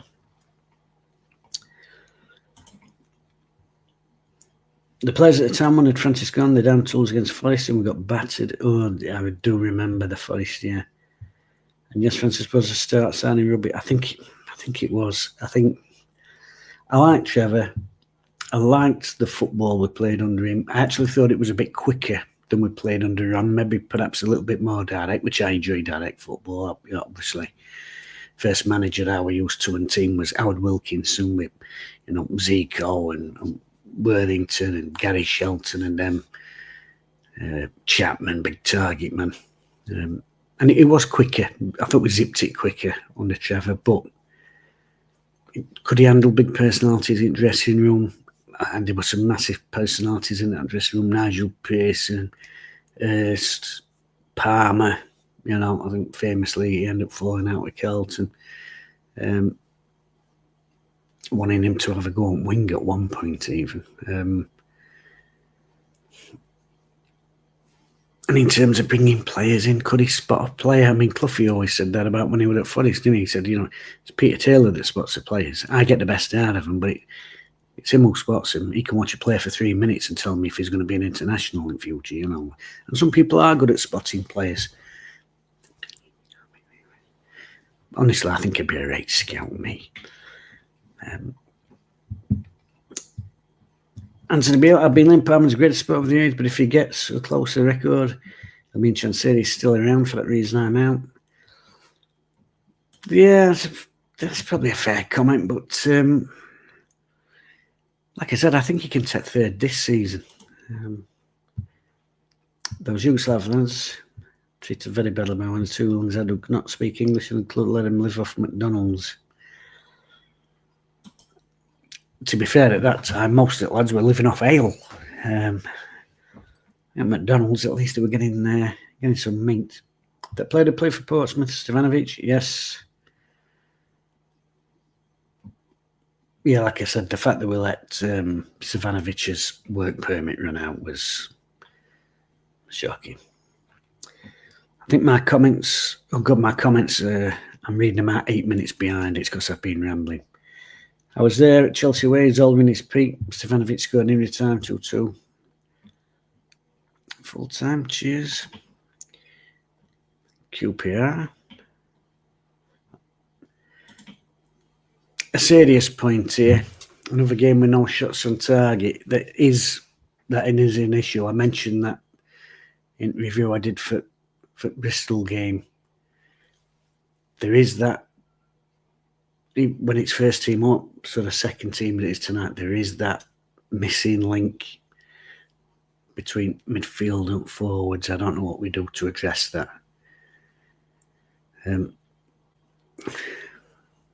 Perhaps do something different. Perhaps just become a route one side. I'm not even taking the piss here, you know.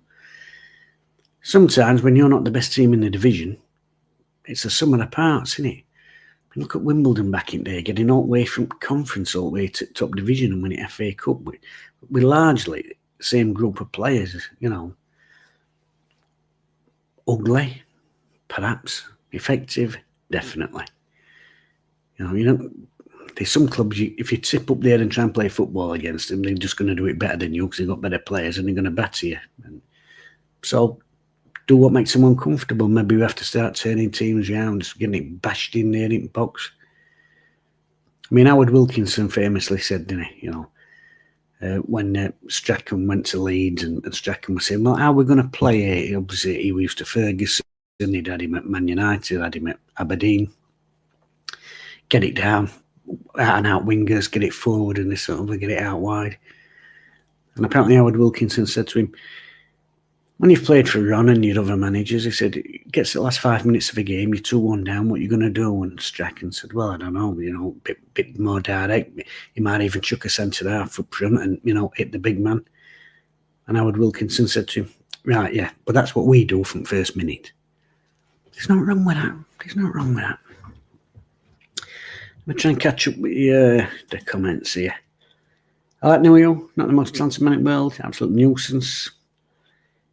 He was the thing that one of the reasons I thought we looked a different team with Newell in it, especially when he came off the bench, he was so impactful. Is even if he didn't score, he took 2 men up. Now sometimes people are watching game, you can send a sub on, you might turn game round, and people might say, yeah, but he sent him on, but he didn't score, he didn't have many touches, this or other. But if you send somebody on who's got 2 men hanging off of the shoulders, there's a spare man somewhere. There's a spare man somewhere who's picking up on that space and that opportunity. And I think Newell created a lot of space for other people, sometimes without even being directly involved.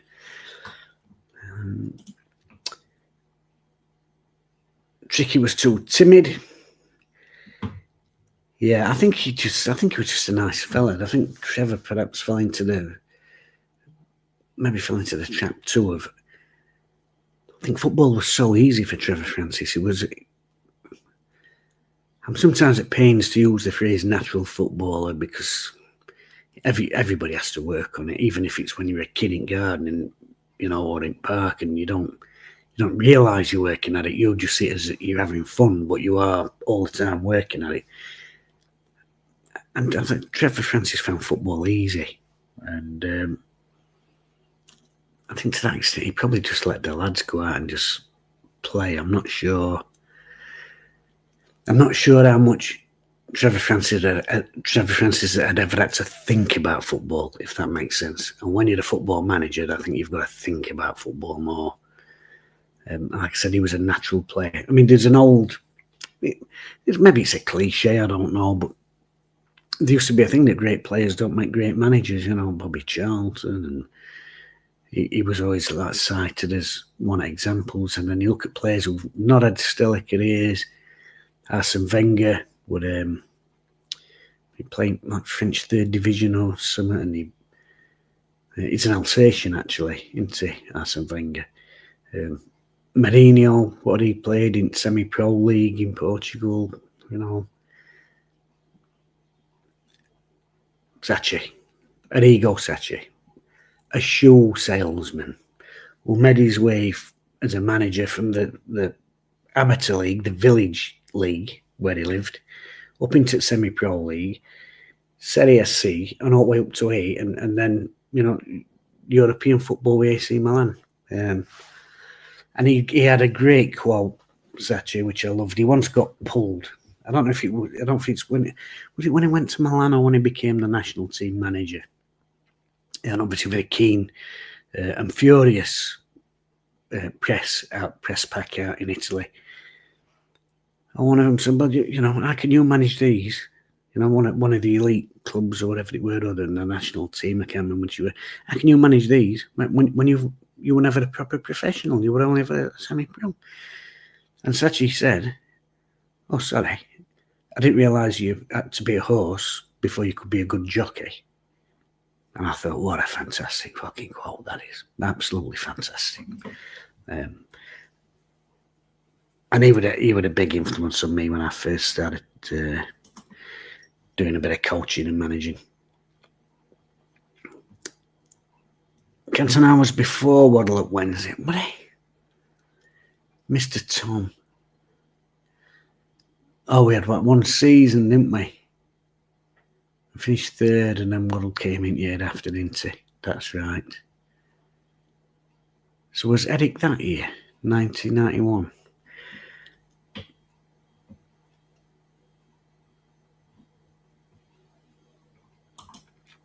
Alex is off. Night, brother. Do more watch-alongs. What is it like that? Do you know what I might do? I might. It's going to. Obviously, I forgot to put any of your comments up on the screen in the first half because I do forget that. Young Pressman for me over them. Woods, Warder should have got the final board berth. I love Kevin Pressman, and every manager that came in seemed determined to replace him, didn't they? Nearly every gaffer. How many years did Kev have at Hillsborough? 13. Nearly every gaffer that come in got a new keeper in. And nearly every time he ended up back in net, didn't he? Let's get through it. Wexford. I'm from the US. And so watching football, soccer. I was playing FIFA, which led me to being a fan of Sheffield Wednesday. I hope better days ahead for the club. Well, hopefully so. Wexford. In Wexford, in Ireland. Is that Waterford, Wexford? Where's the crystal from? Is it Waterford Crystal, Wexford Crystal? Somebody let me know. Welcome aboard. Prepare yourself for disappointment. True. Very true. Correct. Trial and ball, whatever works. Exactly. More than one way to skin a cat. I think every team in country now seems to be this centre halves taking goal kicks malarkey, which, yeah, if you're great at it. You know these little phrases that have started sneaking in? Setting traps. These things have always existed, but now they've got to have names. We used to say, draw 'em in. People have been saying that since 60s. Draw 'em in, and then we'll get it round them or over them. But now it's called setting traps. We have to try and make everything sound technical. And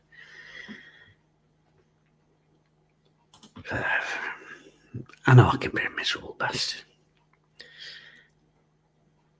Agree, Jim? We'll take an ugly win. Well, yeah, quite any win. I feel a real connection with the US lately.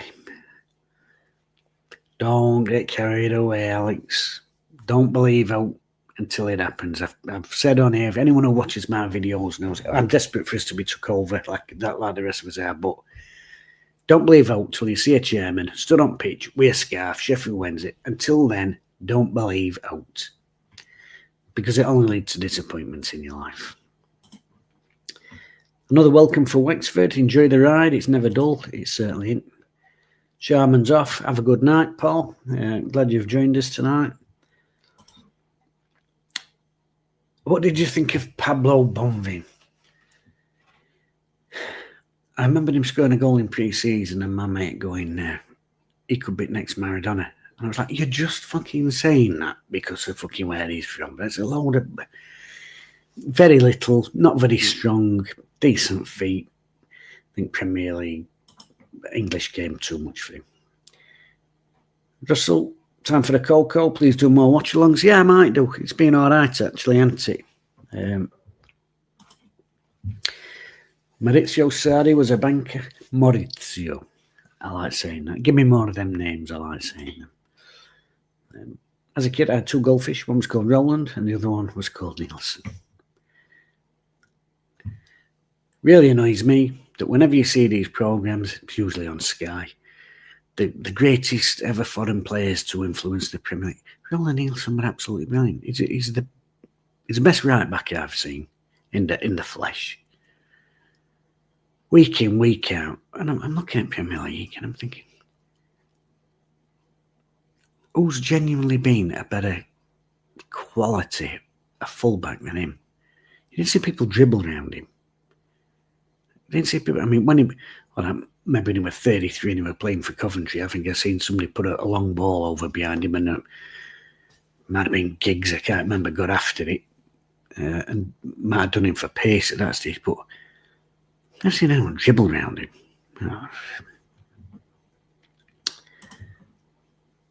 Respect to Paddy, no, our squad is not as bad as that, despite Chanseri's efforts to distract. Have I missed a comment?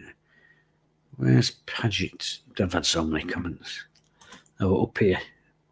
Our squad struggles in League One. Seriously, we could be in League Two. It is going to be a struggle. I mean, the issue we're going to have, of course, is that we'll go down next season. Barry Bannon will probably still be here. The man's a lunatic for sticking around, quite frankly. But even he's going to be 36, you know. Liam, hope no one attends the game apart from season tickets. I think that is more and more be the case. Views on Pleat and Wilson. I think Pleat knew we needed a rebuild. I think he knew we'd got too many players that were over 30 that did need replacing. I think he did marginally better than Francis in that he didn't get rid of too many at once. And he did try and not just bring in some decent players like Trustful, who he then criminally underused, but potential players were sell on fee. So, and although it went wrong with them, but you look at players like Stevanovic, Kovacevic, brought Richie Humphries into the first team. I think he did try. I think the problem with Pleat was I don't think he was a man manager. I think that's where he fell down. We're a man manager, and that's the thing. You've got off the whole package when you've got to be able to. Certainly in them days, you've got to be able to spot a player. You've got to be able to set up a team, understand a team, that are tactics that work for that group of players. But the big thing, and I always said it, is in football, I think it's massively overlooked time and time again. You're dealing with humans, and you've got to have a personality. You can't be in a dressing room and people think you're, a prick or somebody who doesn't know what he's doing, because you will fail. It doesn't matter what you know, how clever you are, what tactical genius you are. If players think you're a dick, not happening. Danny Wilson, I think he was too young. He'd had that success at Barnsley. But obviously, lower division team with lower division players. He'd won 2 League Cups, obviously, with Wednesday and Luton Town. He was a established Northern Ireland international, so he goes in there. I think he gets respect from them Barnsley players. He comes into that Wednesday team. He's not much older than players. Players like Di Canio, huge personalities. I think it would probably be a bit much for him, if I'm honest. Yeah. John Armitage, low block, hear it all the time. Exactly. This insistence on using this new... It's almost like middle management language. Middle management's become an industry in this country, isn't it? What's he do? He's a manager of this. Has he got a background in that? No. And it don't matter what workplace you're in. And then they start inventing stupid language to make it look like they know more than everyone else to sort of justify it. Whatever. And it happens in football. And low block is one, not nice. Defending deep. You know what I mean? Like Helenio Herrera's Inter Milan were doing in early 1960s. Defending deep. No, that's low block. Whack off. Sorry, a real bugbear of mine. Dropping deep is now the low block. Thank you. That's what I'm saying. That pressing is now the hard press. Anchoring midfield is now the midfield pivot. Oh god, the pivot. That fucking kills me. The pivot and the double pivot.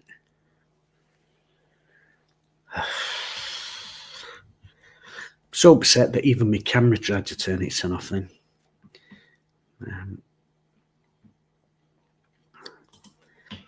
Richard Webb, young 16-year-old Aloha from Mexborough. We've not had much shout about since Brian Blessed and Iron Hague. Oh, and Saxon. Love Brian Blessed. I've been to see Brian Blessed do his live talk. It was hours long. Absolutely captivating stuff. Brilliant night out. I don't know if he's still doing his tour, his one-man show. If you get the chance, go and see him. I love Brian Blessed. Going to be a tough few years, Paul. Never start supporting the players. Don't let social media be addicted to them. Exactly. And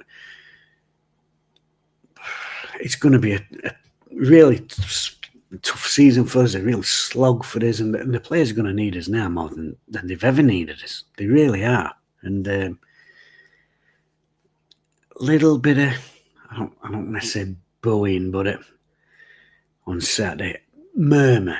Let's put it that way. Let's be kind. Let's say there was a little bit of murmur on Saturday, and I thought that's not right, because the players are out there doing their best. Now, if they might not be good enough, that's a different thing, but I didn't like the murmur. Yeah.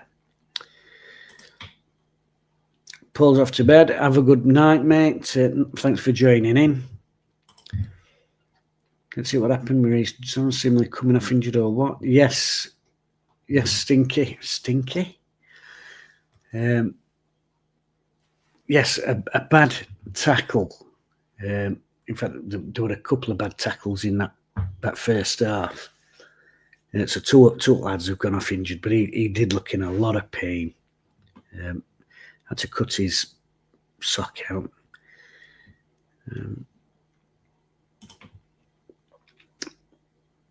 Have you lot not blocked Romeo yet? Get it done. Let him howl into the void. I ain't seen any comments from Romeo.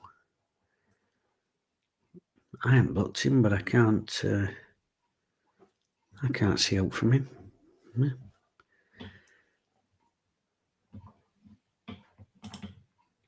What was the difference between us and that game in Leeds? Sometimes it's easier to be up for it, isn't it? I sometimes think it's that. When you're playing against better quality players, it's harder. But sometimes, because you're having to work that bit harder, I think it puts your focus onto a next level sometimes, you know, and it pushes you to a limit that sometimes lifts you, daft as that might sound. I found a way to explain that. Probably better done to bear with me. You're going to say, how can they play better against Leeds if they're having to work harder and this or other? But if you think about training every day, you're training with your mates at school or whatever it is, and you're okay, or you might be the best player, and then you go and play for another team, better players, and you're training with them every day. It's harder, but suddenly your level starts getting there when you're up against better people in training every day, because you start lifting to their level. And sometimes players find it easier. They're playing with better players, it lifts them, but they actually start finding the game easier. So I think there's maybe a little bit of that. Leeds were just bad. I don't know, they've still got a hell of a lot of quality on pitch, haven't they, Leeds? I thought we just defended so resolutely against them. And it was, when you look back at it, it was a real backs to the wall performance. But yeah, I'm not saying, no disrespect to Grimsby, hard to get your son up for the game against Grimsby. Bit easier to get your son up for the game against Leeds. You can all keep doing the back to wall defending for so long, after a while it gets mentally draining. So against Bristol, Ross setting now. Well, Leeds are not up for it. I don't know. I think they were up for it. I think they were wayward finishing. I'm looking back now, it's a while ago. They did have some opportunities, but I mean, our lads were really chucking themselves in there. Yeah, I think they just let themselves down. I mean, Calvert-Lewin missed a couple of sitters. Yeah, I don't think say they weren't up for it. I think what Leeds might have had was a little bit of what Wednesday had tonight, if you know what I mean. As soon as the goal goes in now, the heads start going down. Well, yeah, I said that on Saturday against Bristol. That was sort of the first time, really, that I'd seen that happen. Sometimes you might expect to see players bollocking each other or whatever, and they just seem to be a little bit of, you know. I've been listening all evening. Wicks.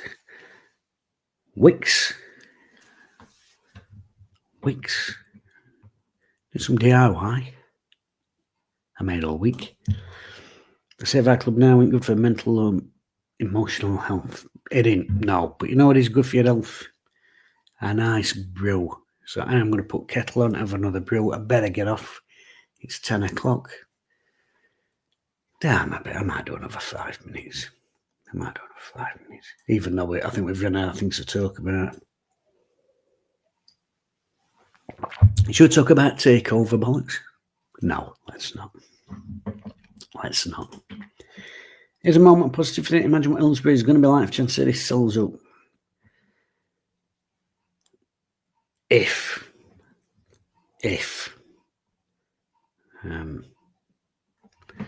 been a lot of talk. I'll just quickly mention it. There's been a lot of talk about takeovers in the last few months, and there's been people saying it's all but done. There were people saying it were Walton, then it were the Adam Shaw mob, and then it was Texted, and then it was going to be some Moroccan bloke, I think it was, or Tunisian bloke. And the issue is, it doesn't matter who makes a bid. It's down to one man to accept it. And while ever it's him, I won't believe anything till it's signed, sealed and delivered. And honestly, for your own mental health, don't believe that you're here until you've seen it signed, sealed and delivered. And I know it's exciting and you'll see something. Look, it's happening. Forget about it. Honestly, just forget about it. Keep protesting. Keep not getting that clown your money. Keep supporting the lads in the best way that you see fit. But in terms of Takeover, don't believe out until it happens. Like I said, until you see it scarf. In fact, with AI, I might not even believe that until I see him interviewed on calendar. The Takeover stuff is sending some people mad. It is. It absolutely is. And as I said, I am going to wrap it up now, but I will say this to all of you. Don't believe out till it happens. And if it does happen, it will happen. Take it as it comes in. Don't stress your sins about it. Don't stress your sins about it. Because as I said, only lead to disappointment. It is. It's because people are desperate and they jump on every room. It's because we want success. We want success, and fucking hell. What is success to a Sheffield Wednesday fan? Success is we just want to compete. We just want to be near top end of the table in Championship and have an outside chance. We want our players to get paid. We want our staff to get paid. We want to sit in a stadium that's, we don't want to talk about Spurs Stadium. We'd just like some of them falling to pieces. Folks would be like to be able to wash their hands, little things. So don't believe until it's signed, sealed, delivered. We've got a brilliant local press. I mean, even they take some stick, but they have to verify their sources. They can't come out with any old bullshit. So we've got a good local press. We've got Rob and lads at Radio Sheffield. There's Alex and George there. If there's out happening, they'll have to verify it because they have to, because of the part of press pack, they have to verify their sources. When out's happening, they'll tell us. Wait for something official. Don't depress yourself because every time I get it. My mates message me, WhatsApp, Facebook. Have you heard this? Have you heard that? I've got to a stage of yeah, I've heard it, but fucking whatever. When it happens, it'll happen. But it's hiding to a fall. It doesn't help me in and no attention seekers. They're all just liars. I'm not sure it's. I'm not even sure it's liars, Paul. I think maybe that's a little bit harsh because I've talked to some people who genuinely have given me information in the past that's come true, and I thought, yep. And sometimes there's stuff in it, and because things can change, can't they? And as I said, anyone who's dealing with that madman, he could tell you on a Thursday, yes, I'll sell you a club. He could say that to me. Yeah, I'll sell you a club, Jim. I could tell my mate, he'd tell Sunday. And the next day he could say, actually, I've changed my mind.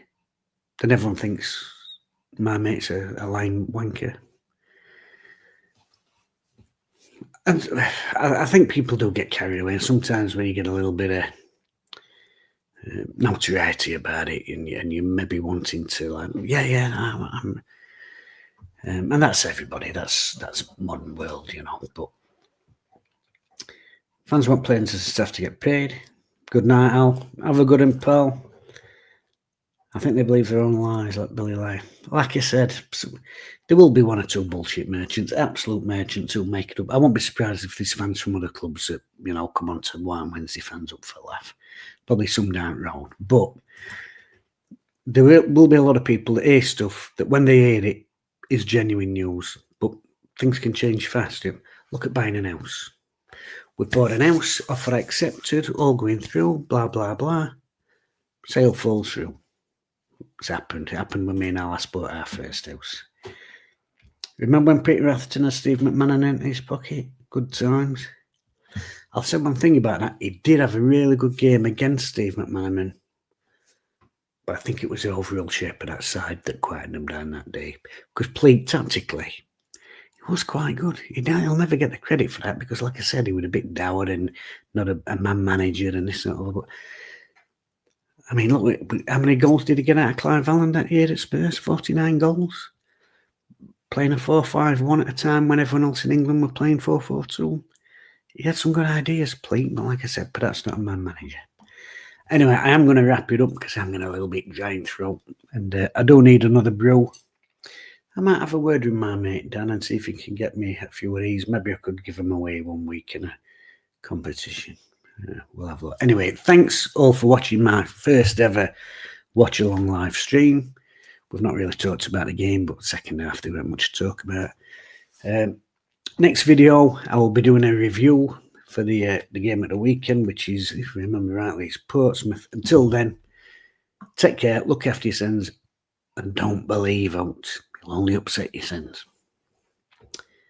And now we have to have that little embarrassing moment where I have to find out how to end the stream. Let's see if I can do it. There.